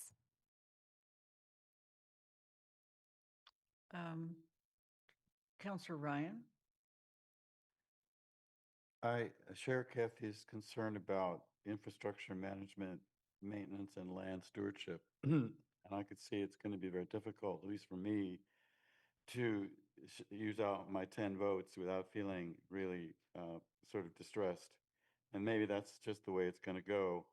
But I wonder if there's any logic in trying to separate that category into two: infrastructure management, maintenance, and then land stewardship. So land stewardship would be its separate category. I just throw that out as an idea. Maybe it's really won't have any legs, but I really think we have so many topics here that despite your best efforts of 10 votes, I'll end up having like ones everywhere. And maybe that's just the way it will be. So I just throw it out as a thought, an option if it has any thought with GOL. I would point out that you do have one infrastructure management, maintenance, and land stewardship item, which has begin negotiations for renewal of UMass strategic partnership. And I wonder if that couldn't better go under town-gown partnerships, strategic relationships. At least that one could be moved out. That's, I don't know how to, yeah, they're not numbered. But anyway, if you can find it, it's, Yep, I see it. yeah, I just wonder if that could be moved to strategic relationships, town-gown partnerships. I really wonder if we could separate out land stewardship from the other category. So I think the blunt answer to what you're saying is that's going to be how it is, because when we create new goal areas, it's an excuse for us to just add more action items. And at the end of the day, we're trying to reduce the number of action items that we are giving to Paul because we are simply giving him an untenable amount. We gave him 37 action items. As a reference point, our superintendent of schools has it in her contract that she can have no more than 8 goals per year. So just in terms of best practice, in terms of reasonableness of what we're trying to do here, that's not to say he cannot achieve more than the number of action items that we give him, but we really need to cut down on the number of action items and goals that we're giving Paul, and adding in more categories just so we can add, however many more action items is not going to get us there. And I'm happy to discuss more what the goal areas are. These were pulled from what folks submitted. But I think, at the end of the day, we're trying to give Paul action items that are reasonable. If things are in the wrong categories, that's fine. I will stand behind that any action item is likely to impact more than one goal area. That's how we live in an ecosystem, right? And so we tried to pick the area it fits in best. Obviously, and I appreciate folks calling out a couple misses, but this is where, when GOL discussed it, we tried to see where most of it fell. That doesn't mean that these things will not touch another goal area, but again, in the examples, like we discussed before, economic development, climate action, these are things that are deeply impacted by other decisions we make. So you can argue it both ways, but we tried to look at where most of the action item fell, and that's where it landed. And I appreciate folks finding the ones where we missed. Okay. Counselor Walker? Is there a plan for how you all will read this information? I think I understand what you want me to do, and I'm okay with that. But I'm wondering specifically because some goal areas have more action items than others. And so is there a number you're looking for? So there isn't necessarily a set number because, like you said, some of these have more than others. So what I'm hoping to see is that, in a perfect world, there'd be some sort of clear delineation, right? Like there'd be some sort of point spread that makes it very obvious where most of the priority is. Generally speaking, I think that GOL is going to need to look at where the highest priority action items are, and see, kind of looking holistically, what a reasonable number would be. All of these aren't the same size action items, so we can't just say like 3 per area because you might have 3 tiny ones or 3 massive ones. So it's a little bit of we have to look at what comes through. Generally speaking, I think we're going to look at an ideal of no more than 5 per goal area, but that's already still too many. So I think we're kind of going to go in rounds and start to first take out the ones that we're much lower on the prioritization scale, and then discuss those are coming through. That's a really messy answer. Basically, I'm saying, no, we don't have an exact process. It kind of depends on how this shakes out. Jennifer? Sorry, I was having trouble unmuting. Yeah, so this would be the time to also, if we had just language changes. So one is, I guess the first one under administration of leadership, where it says clarify the appointment process to appointed boards and committees. So with the town manager appointment process, like the goal that I had put was to make it more transparent, which is different than clarify. Now, I don't know if that has to come through the Charter Review Committee as a request, but could that be or the word added, clarify and increase the transparency? I can speak to this one specifically because I was the author of the other goal that this was combined with. And the way that GOL came to this final language was I had spoken to my constituents at a district meeting and I asked them what transparency looked like when it was operationalized. And this was a lot of the response that I got. Generally speaking, I think that transparency is not a verb. And so we need to figure out what it actually looks like to make something transparent. So I would encourage you, if this is not feeling like it would gain transparency in the process by clarifying the procedure and communicating with applicants, I'd love to hear more specifics about what transparency looks like, because I think it looks like different things to so many people. And GOL did have a lot of discussion about that specific word, but I'm uncomfortable, and I can put it in there if that's what the council wants, but I'm uncomfortable with just saying, make it more transparent, because that means a lot of different things to a lot of different people. So I'd love to hear kind of what transparency looks like in practice as it applies to this process, and that would be helpful in terms of language shifts. So to me, it would be I guess if we have to have the applicant's permission for it to be public, who's applied for a board or committee and who's been interviewed and then who's been selected. To me, that would go a long way towards achieving transparency, not just seeing the name of who's been selected, but knowing who applied. So I don't know if we want to discuss that now, but I had another point I wanted to raise with the goals is some of the goals aren't necessarily making something more, it's not a goal that is time consuming. For example, it said town manager to include 2 counselors in all meetings with UMass and Amherst College. Counselors to be nominated by council each term. That doesn't increase the workload for the town manager. So how do we? Yes, but if it's critical and important to you, even though it doesn't add that amount of time, I would still mark it as your higher rating. I think that's part of GOL's discussion and kind of what I was getting at when I was talking to Councillor Walker of how many items we include. We are going to look at the anticipated time each one will take. So we'll trying to be reasonable in the amount that we give. If that one gets a high priority, it could be included in that category might have more action items than another. Okay, because that would just be part of negotiating the strategic partnership agreements. But, again, does not make it more burdensome or time consuming.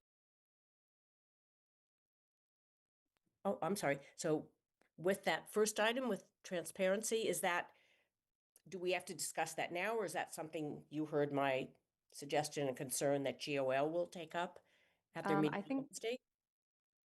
I'm trying to figure out whether that's something that should go back to GOL or whether we should look at changing language of a proposed action item. I guess the reason why I'm trying to sit with it, Jennifer, is because I proposed the other language and I'm uncomfortable with that suggestion. And so I'm trying to figure out how to combine those. So can I try and work on it and get it to you before the meeting? Yeah, no, I mean, I think I understand where you're going. Yeah, absolutely. Yes. But you're saying it would be a separate, or would it? No. I could just try and work it into what you have there.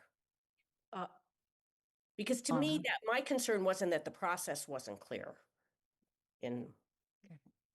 But can I suggest, Anna, that in this case, you might want to leave this one and then add in another one that's more of around the kind of goal that Jennifer's getting at, and people can then rate them.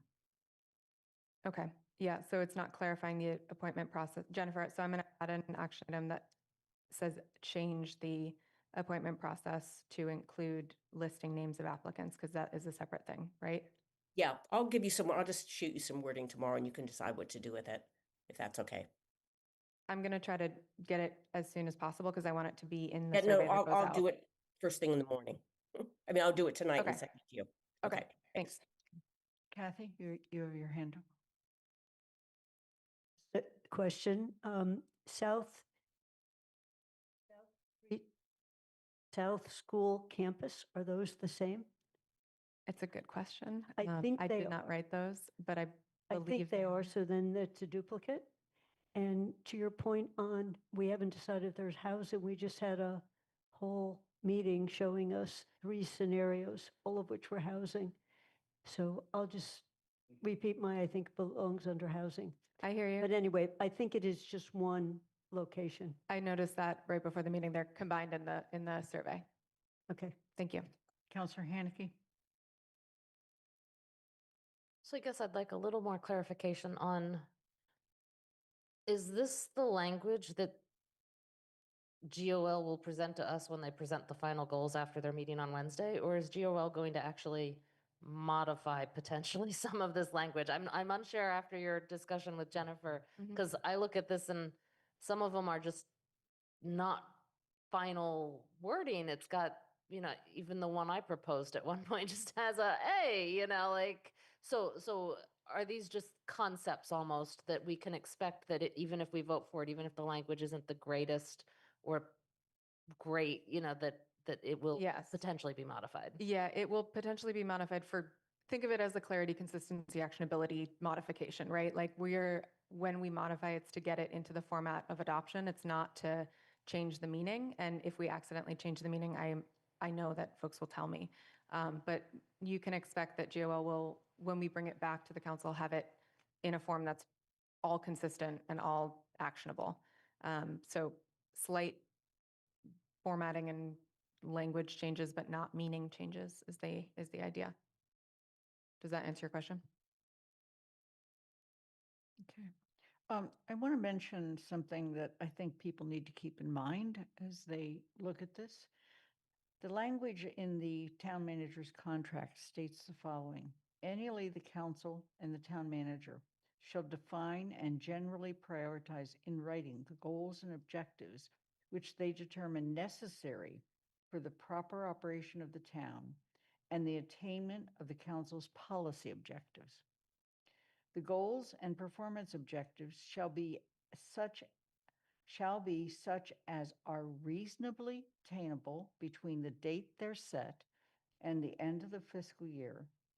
And in our case, we use the calendar years, and within the annual operating and capital budgets and appropriations approved by the council and the events that have occurred during the year.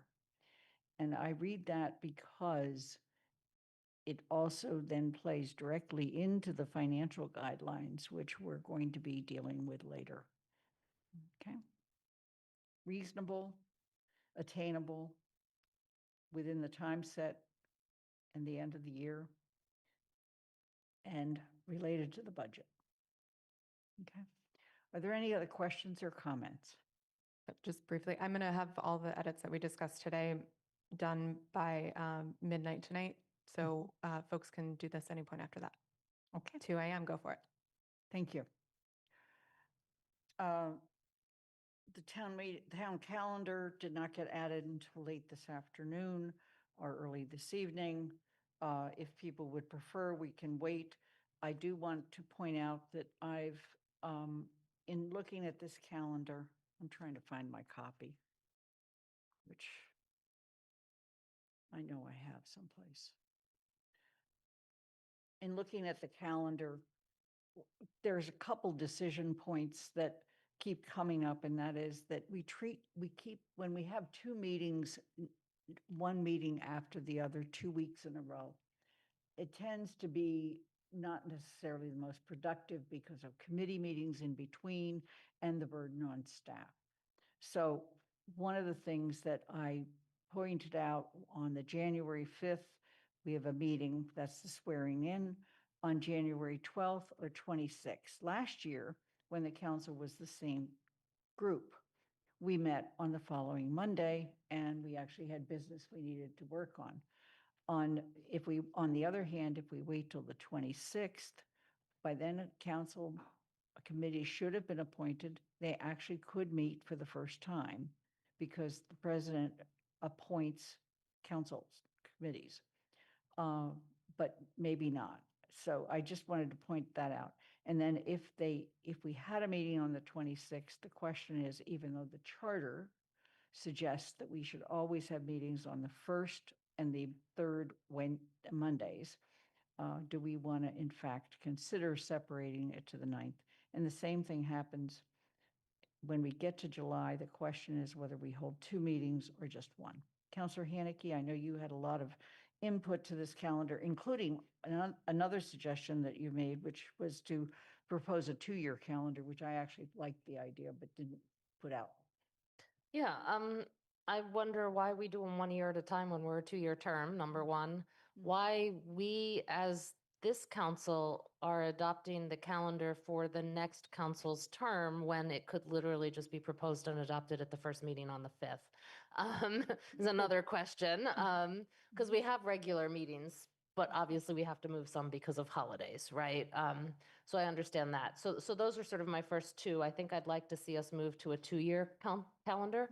And logically, it could be adopted the very first meeting of the new council. I don't mind us going through it to give them, to make it easy for them to adopt, so that we discuss it. But I think they should adopt the calendar. It's their calendar. It's not ours.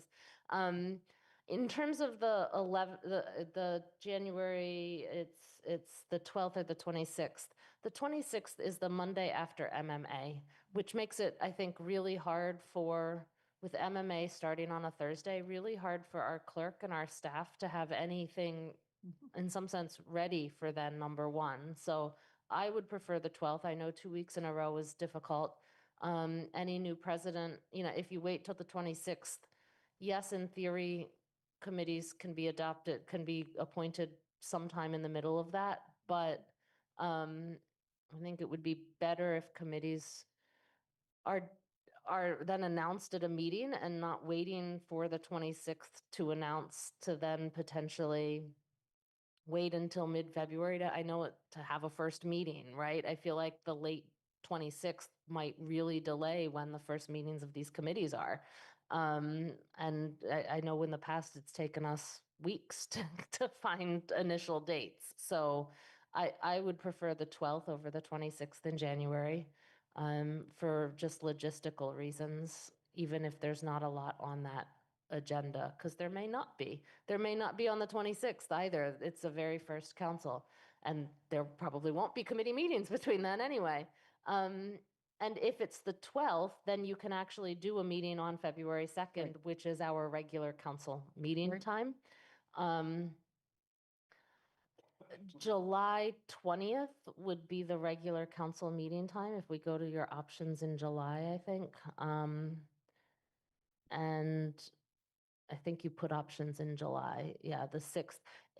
And I have been one that says schedule 2 in a month, but it has worked well for the council to have 3 scheduled in June, because you never know if that budget needs to get pushed to that last possible moment almost in June. And so I've looked at that 3rd June meeting as sort of the equivalent of the 1st July meeting personally, such that I'd take the 3rd Monday in July instead of the first one, July 20th. It better spaces out all the meetings and gives everyone a little break after budget season.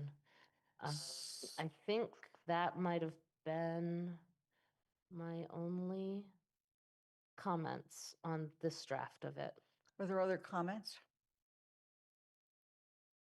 With those in mind, I'm more than glad to prepare this with the same principles, if you will, as a 2-year calendar and make it available. Counselor Ryan.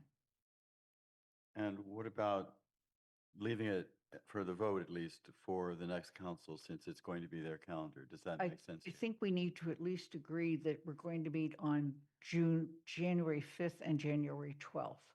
So the 5th has already been noted and Yeah. is also the charter required meeting Right. date. So And the 12th would be the next meeting. That Okay? makes sense to me to get January in order.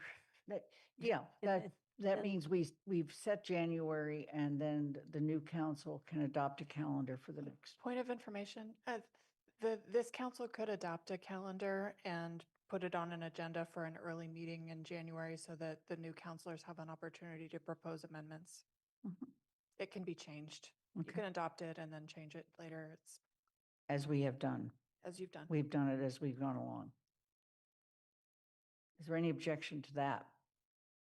Then I'll bring a 2-year calendar with these principles behind it to the next meeting.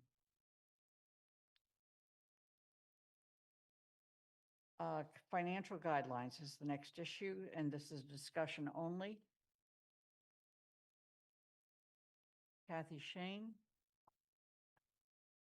You have in your packet a draft of the financial guidelines that the Finance Committee has discussed, but as I tried to make clear in the report, we didn't vote on this. We went through it by consensus and then focused on the executive summary and then rounded out the back of it to go with the executive summary.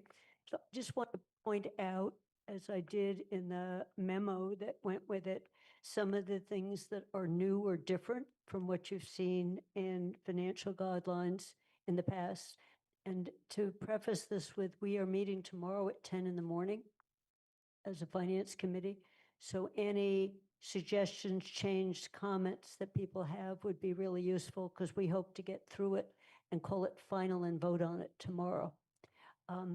So I'll just go through them fairly quickly and then we can take questions. And I'm going through things that are summarized in the executive summary and then are talked about more in the rest of the report. On the general section, we're recommending a multi-year plan for fire and EMS staffing.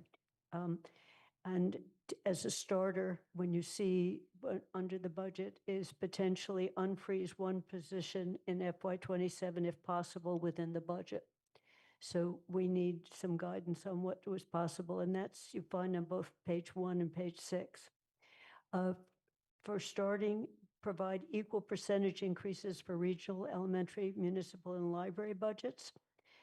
Have the elementary school budget, and this is the way it was presented to us in indicators, exclude the one-time bridge funding that we provided last year. But as you'll see later in the report, get as soon as we can a better estimate from the elementary schools on what's going to happen to the 6th grade and how that affects the overall budget. Because there has been the assumption, as we heard earlier tonight, that going from 3 to 2 schools would produce savings. So what we don't know yet is the cost of the 6th grade and the configuration, and that's still uncertain. Second, then the other new thing in this guideline is there exists, we found out it already exists, a special education stabilization fund. And these are funds that can be withdrawn with approval from the school committee and from the council if there is something unusual that happens during the year, unanticipated. It currently has a budget, and that's summarized in the report. So what we're recommending in the guidelines is appropriate funds to the extent that existing funds have been used up, so replenish them. And again, this would be new to this year as a guideline. On capital, we had a fairly long discussion about this and came up with wording that is a minimum of 10% and if possible 10.5% of the property tax, because we were recognizing That 10.5 is squeezing the operating budgets, and it's going to be very difficult for them to live within the 3.5. And by the way, we had a discussion about 3.5% on can we really achieve that? Because it's a stretch with where our revenues, and our finance director said, yes, he thought that was a good estimate for the time being.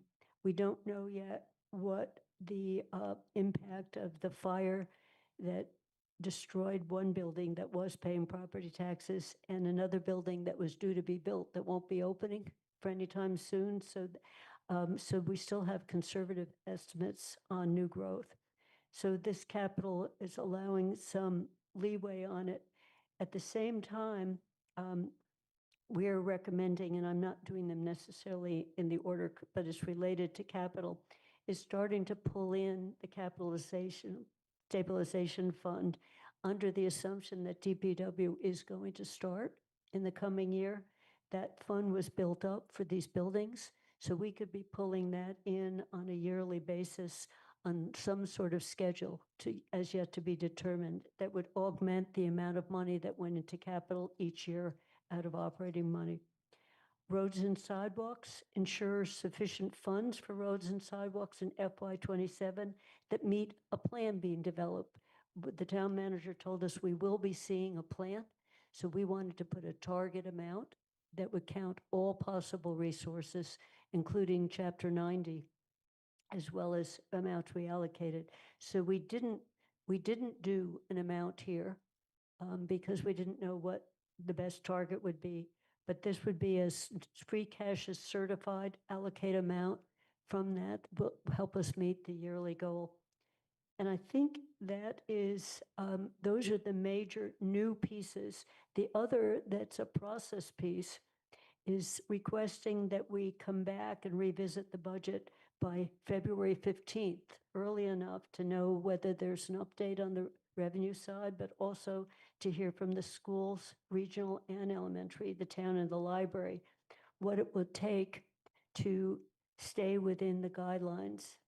Only at the end of last year, fiscal year in May, did we hear from the town what it was going to take to live within 4% in terms of freezes. And we were hearing it from the school, but to really get a sense in terms of staffing, what does it take? We don't know yet what the health insurance increase will be, but the forecast is it's not going to be good. It's going to be in the 15 to 20% rate. So it doesn't leave a lot for salaries increases within a tight budget. So those are the highlights. Most of them are in the executive summary. And I'm open it to all the other members of the Finance Committee if I have gone through this too quickly or missed something that is new, different, or a change from the past. Okay. Pam Rooney. Yeah, my question is on page 2, the Special Education Fund. I understand the concept of this. When would it ever not be used up? When would you ever not have to put money into it? The longer version of the report, as opposed to my summary, has a link, Pam, to the state provisions on this. This is supposed to be a stabilization fund, not just a source for every year's operating budget. So the notion is, and it's something we just experienced, that 3 weeks after the school opens, suddenly there's a surge in the number of children. So you would be hoping that once you know that's there, you build it into the budget. So this would be one-time money that can be brought in as stabilization. So it has, Sean said it has $244,000 in it, and it's never been drawn on so far. So it's not that we're expecting it gets replenished every year. And in fact, people, when they were asking for it, weren't sure one existed already. And we happened to have a finance director who was there when they set it up. So he knew it existed and could find the money. But it's sitting there really as stated for stabilization. I want to build on that question. And that is that when it was originally set up, what was the source of money? And does that source of money continue to be there? And is it from the schools? I don't know the answer to that, but I can find it out. It had to come out of the town budget. This is it's just set up for the elementary school. So there had to be a vote to put money into that, Lynn. So we can find that out. And there is a cap on how much total you can put in. And to get it to pull money out, it has to be a vote of the school committee and it has to come to the council for a vote. So I can find that out. I don't know the answer to that. Okay. I think it's very interesting that, you know, has been discussed. It was an idea that people here suggested, and yet we find out it exists. So it'd be interesting to know what the parameters are around its existence and also how we would fill in money. I want to actually go to the town manager or maybe someone else. Can you refresh our memory on when the UMass strategic agreement is expires, if you will? I think I sent the date. I think it's 2027. Okay. I have a TK in the report, but Paul did give it to me. Our draft was already submitted. Okay. And I'll fix that. Yep. And I just wanted to make sure we knew that because it came up with the GOL goals as well. And Amherst College is what, 2028? It might be concurrent, but I'll double check on that one too. Okay, it would be useful for us to know for both of those. That was all my questions for the moment. I actually want to thank the Finance Committee. This, by the way, this will be the discussion of the BCG on Wednesday when they meet. George, Councilor Ryan. So I think you've answered one of my questions, which is how a overall revenue increase of 2.6% can lead to a 3.5% increase for all four functional operating areas, namely that the finance director thinks we can do it. Yes, he did, and we pushed him on that. And George, some of what you have to do is on the top line of the revenues. Our revenues now are including the debt service exclusion. So if you subtract that out, you get the revenue increase underneath that. But excise taxes and a few of the other lines are coming in strong. So he's right. We pushed a little bit on that, you know, and as the other thing is that there is some risk here because it is assuming that the state funds will be at least at the level they have been, and the state is in an uncertain world right now. So we carried it through as flat with an assumption of no decrease there. So that was one of the things that it was said, you know, that's a conservative estimate, but not necessarily conservative in the normal way where we're always hoping for more. So my second question is, or just a comment perhaps, but really is a question. I was a little surprised to see devise a multi-year plan to improve staffing for fire and EMS. I just kind of wondered where that came from. Has there been some lengthy discussions in the Finance Committee about how staffing is inadequate for the fire and EMS? I mean, I'd like to have staffing improved across the board, but why are we focusing on this? You do reference a 2017 staffing report, which is now, I guess, 8 years old. I've always understood that mutual aid is the key component of our strategy, and that's true for many of the towns around us. And I think we saw in the recent tragic fire that mutual aid played a really important role. So I guess my question is, where did that come from, other than just we've had a recent major fire? It came from the public comments we got during the budget when we had the first discussion of the budget. But I think you're right that we need to have a plan that looks at what would be considered adequate. In 2017, we never revised it. I asked, and it looks like for the first time we will be fully staffed. We've had vacancies, but right now Paul said we're due to fill the last of the vacancies, you know, that will be staffed up. So there's not an assumption right now of how many are needed. And we put this in where we would like a report that is assessing that. So yes, and you see, it didn't recommend to add X. because of that. Okay. Andy Steinberg. Yeah, I'm just going to say one or two things about special education stabilization fund. One is that Northampton does have one, and it is very effective from what I've been able to find from conversations with our colleagues in Northampton.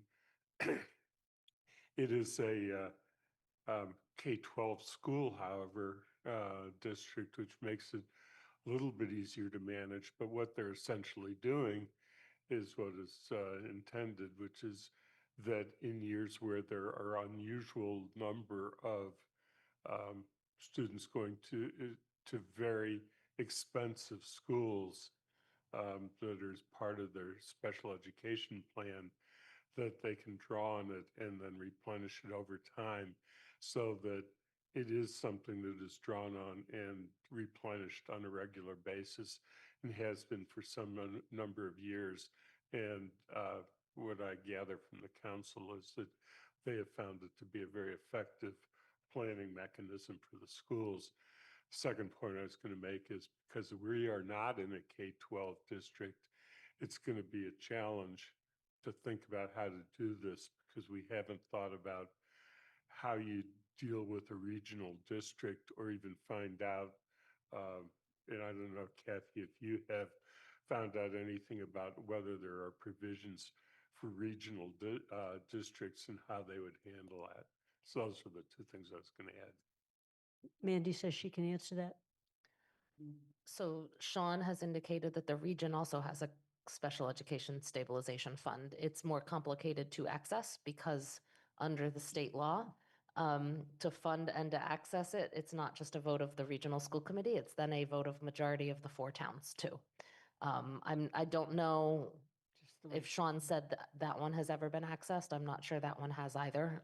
But there are 2 existing ones, one for our K-6 region and one for the 7 to 12 district. We did not put the 7 to 12 district in here, and I think part of that is because it's a lot more complicated than the K-6 district. It sounds to me like that might be one of those items that we vote when we vote all the other regional items in the spring. Yeah, the state law says that it needs funding these needs voted with their budget as part of the Right. budget. So it has to be done before the end of the fiscal. At least that's how the state law says. I don't know whether there's limitations to doing it at other parts of the year. Okay. Anna? So I want to get clarification on the one for the region, because what I heard before was that was referencing the excess and deficiency funds, which functions differently. So if there's a separate, awesome. Okay. Thank you.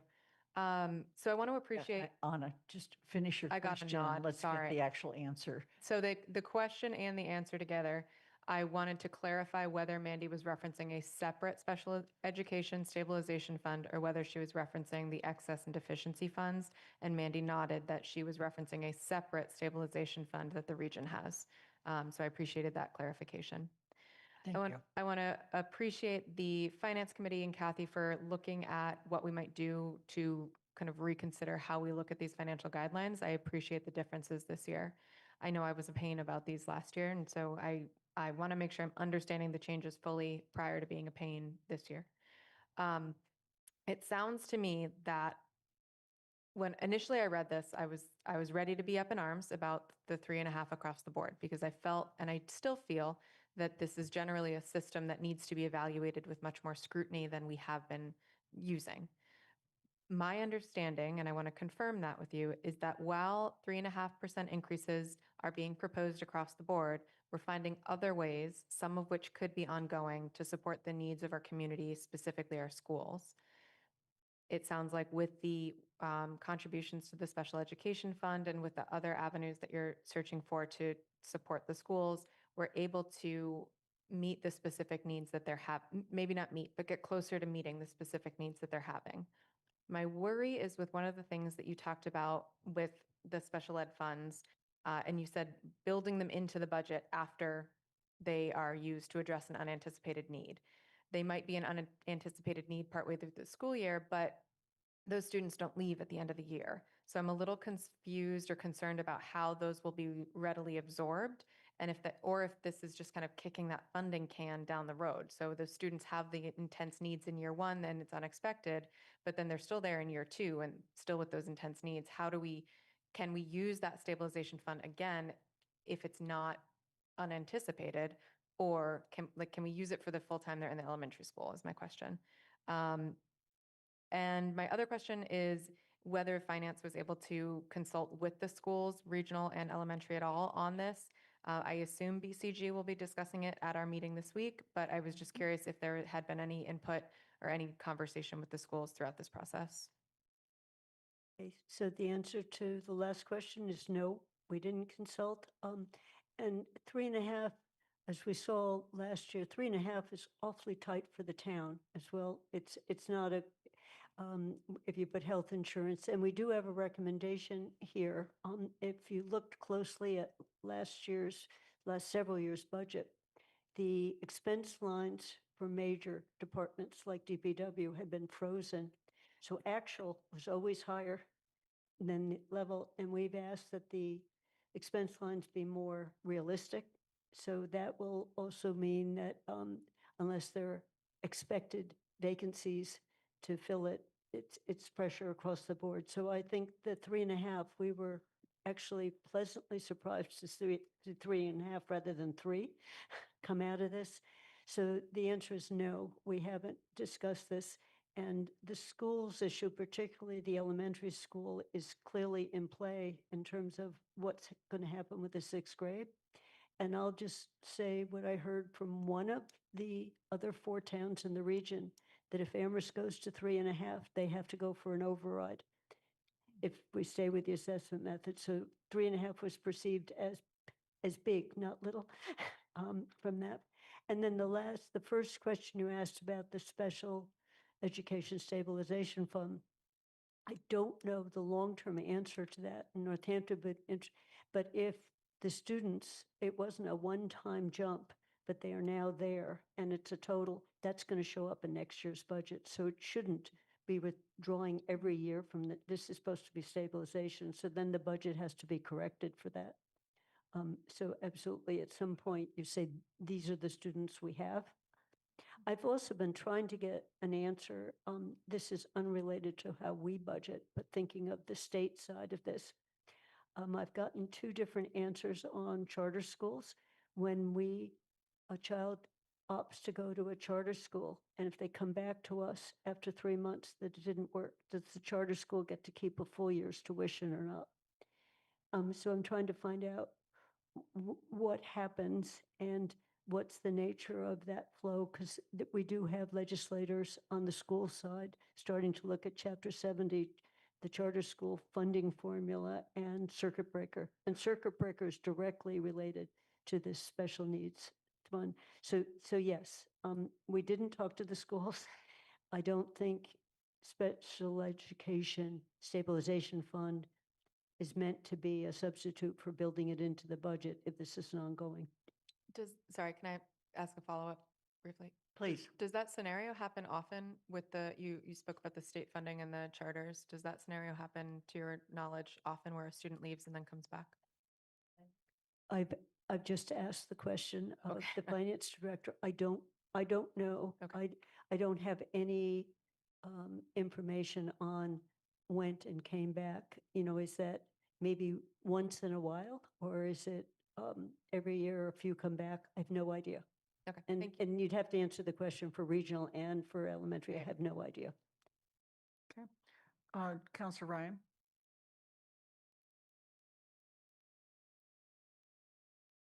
Oh, okay. Counselor Haneke?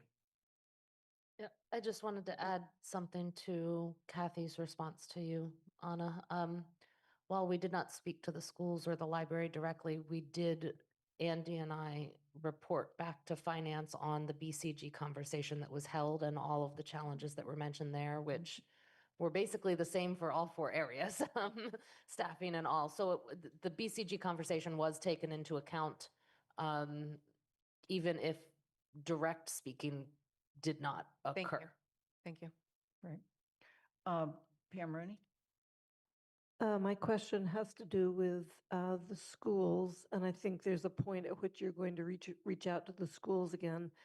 But can you ask for even a ballpark projection of staffing as the schools head toward consolidation for grades K through 5 at least? We actually asked for that in May, and we repeated again. So yes, the answer is yes, we can ask. Counselor Haneke? We also asked that at BCG and were told that it wouldn't be available before these guidelines were adopted. Right. Right. Jennifer Taub? I just wanted to ask a clarifying question about the charter formula. I thought what I heard at the Four Towns meeting in terms of if students go to a charter school and then they decide to go back to their home school, if there's like a date in October, and if they decide to come back to their home school after that date, then the money remains with the charter school.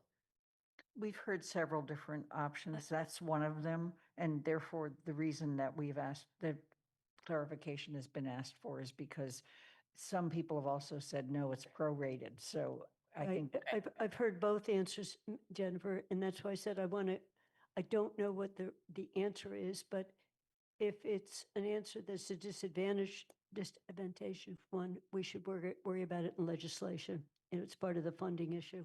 I don't know the answer to that. Thank you. Are there any other questions or comments regarding the guidelines? Okay. Lynn, a point of order. Councilor Walker's back on the screen. Counselor Walker, can you hear us? Yes, I can. Thank you.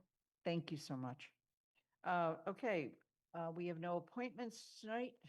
So we're to committee reports. BCG, as I mentioned before, will be meeting on December 3rd at noon to 2. It's a Zoom only meeting.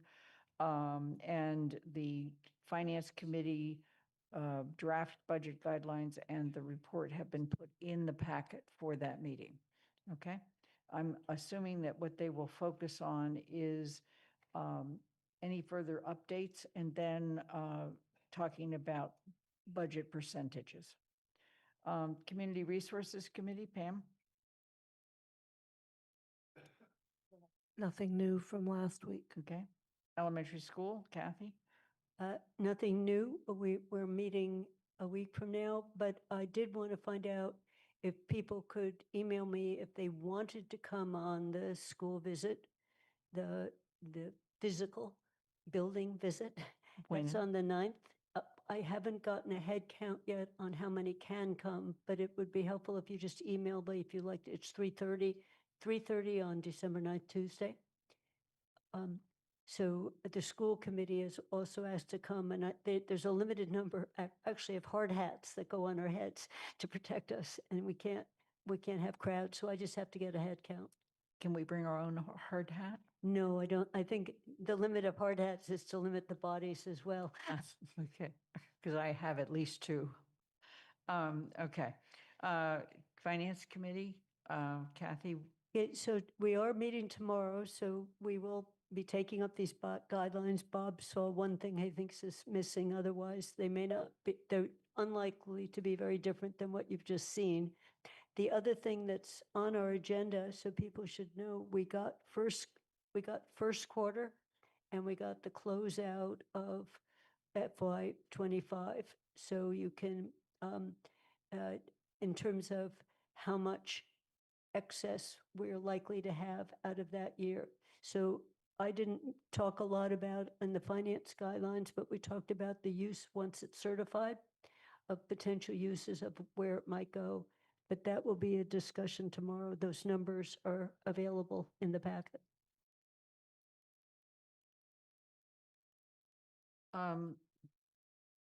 GOL, Anna? GOL will be meeting on Wednesday at 6:30, and we will be discussing the town manager's goals. Just one more reminder, please submit your prioritizations by Wednesday at 6, ideally, yesterday at 6, ideally tomorrow at 6, so that I can kind of compile, but Wednesday 6, otherwise we won't get to see your thoughts. George Ryan, Library Committee. Nothing new to report. The next meeting of the committee will be next Monday, 12/8. TSO, Andy. TSO is meeting on Thursday, the 4th, and then we're meeting again on the 11th. The reason for the 2 meetings in a row is because we recognize that once the final council meeting has happened for the year, that there is no purpose in meeting any longer, but also because we're trying to work through all of the issues having to do with the TPC, the Transportation Parking Commission, and we're going to work on revisions for the public ways policy, which had generated a number of very good questions in the last meeting. And so we want to develop those revisions in language and then get them back to the council before the meeting next Monday. And as far as the other piece that we were working on with that, we probably will put some time into that too. But it is the committee charge for TSO. If a TPC is adopted, we feel less pressured about that because if it ends up that it's not easy for TSO and GOL to come up with a solution to the problem, it can go in the carryover memo and be dealt with next year because a commission, even if approved, will take some time for the town manager to go through the appointment process. And so I don't see that it's going to happen instantly at the beginning of the year.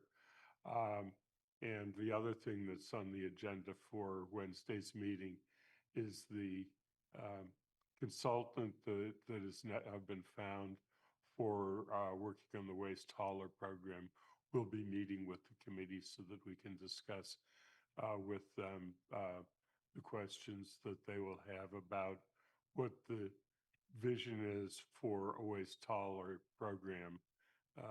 So that's the principal agenda for Wednesday's meeting.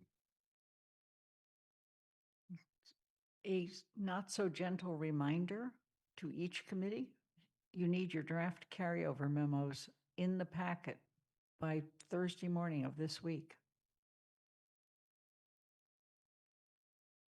Because at this next meeting, then people have to decide whether or not there's any item that they want to place on the agenda that will therefore not be carried over if the council so votes. Okay?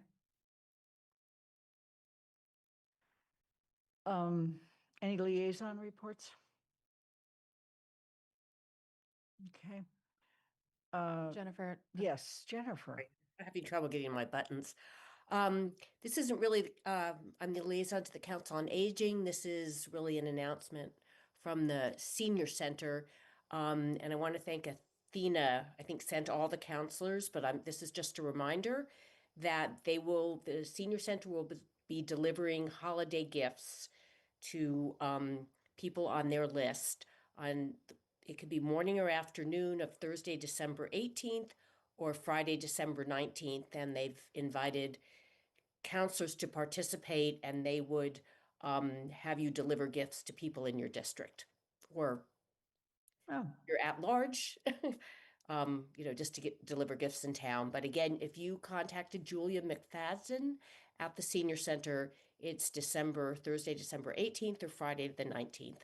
I did it last year and it was fun and it makes you feel good. Thank you, Jennifer. I had no idea they did that. Somehow I missed Your that. email, because we get a lot of email, but there's actually an email from Athena about this. Okay. There's no minutes to approve. Town managers, any updates, Paul? And not in the last 3 work days since my last report. I did not do a written town president's report. However, in your packet are the list of future agenda items. There's been 2 delayed from today and others that we have to add. Are there questions or comments? Pam Rooney. This is a town manager question. Oh, okay. Please. Great. The topic of Hickory Ridge came up a couple times tonight, and it would be very helpful as decisions are made to get some information about Hickory Ridge in actual acreage that is deemed developable. I don't think I've ever seen diagrams. I've never seen, facts and figures about it. That would help us decide which category to put it in. I can get that for you.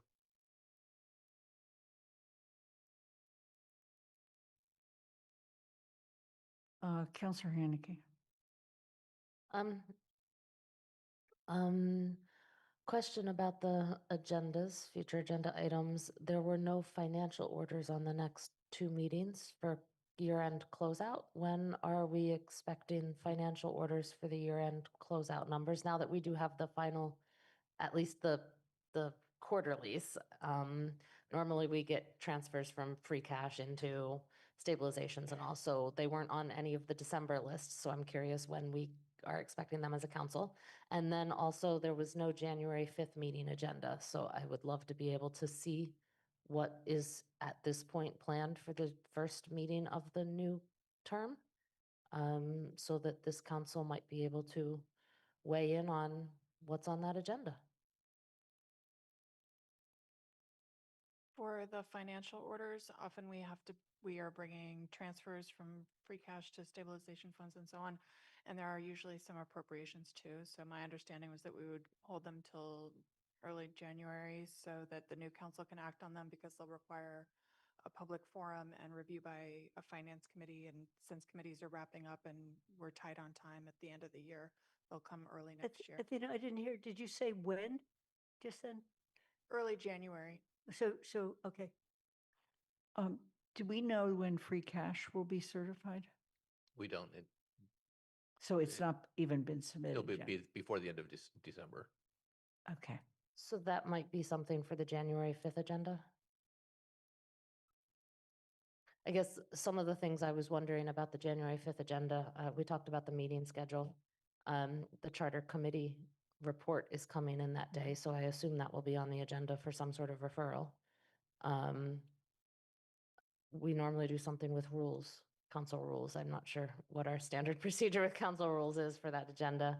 And 2026 is the charter required bylaw review, decennial, every 10-year review all the general and zoning bylaws of the town.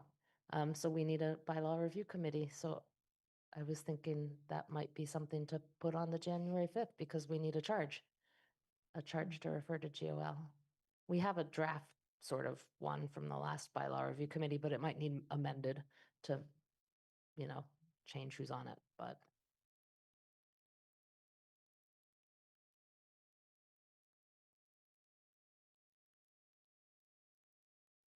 Is there any other questions or comments?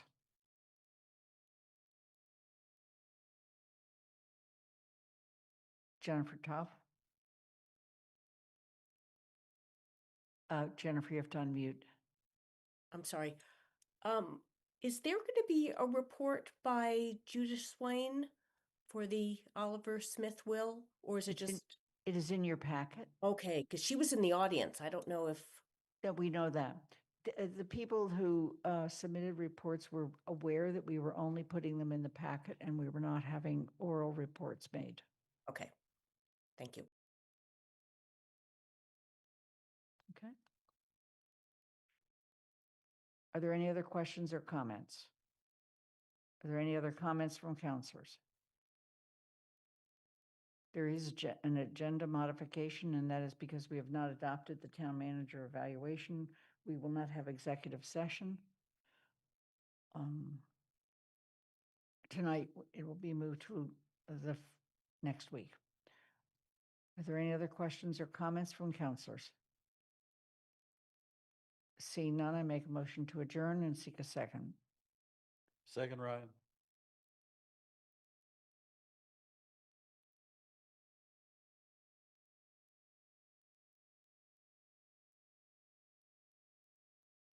Pat DeAngelis, Aye. Donna Devon Gothier, Aye. Counselor Ette is absent. Lynn Griesmer's aye. Counselor Haneke. Aye. Bob Hegner. Aye. Counselor Lord is absent. Pam Rooney. Yes, yes. Counselor Ryan. Aye. Aye. Kathy Shane. Yes. Andy Steinberg. Aye.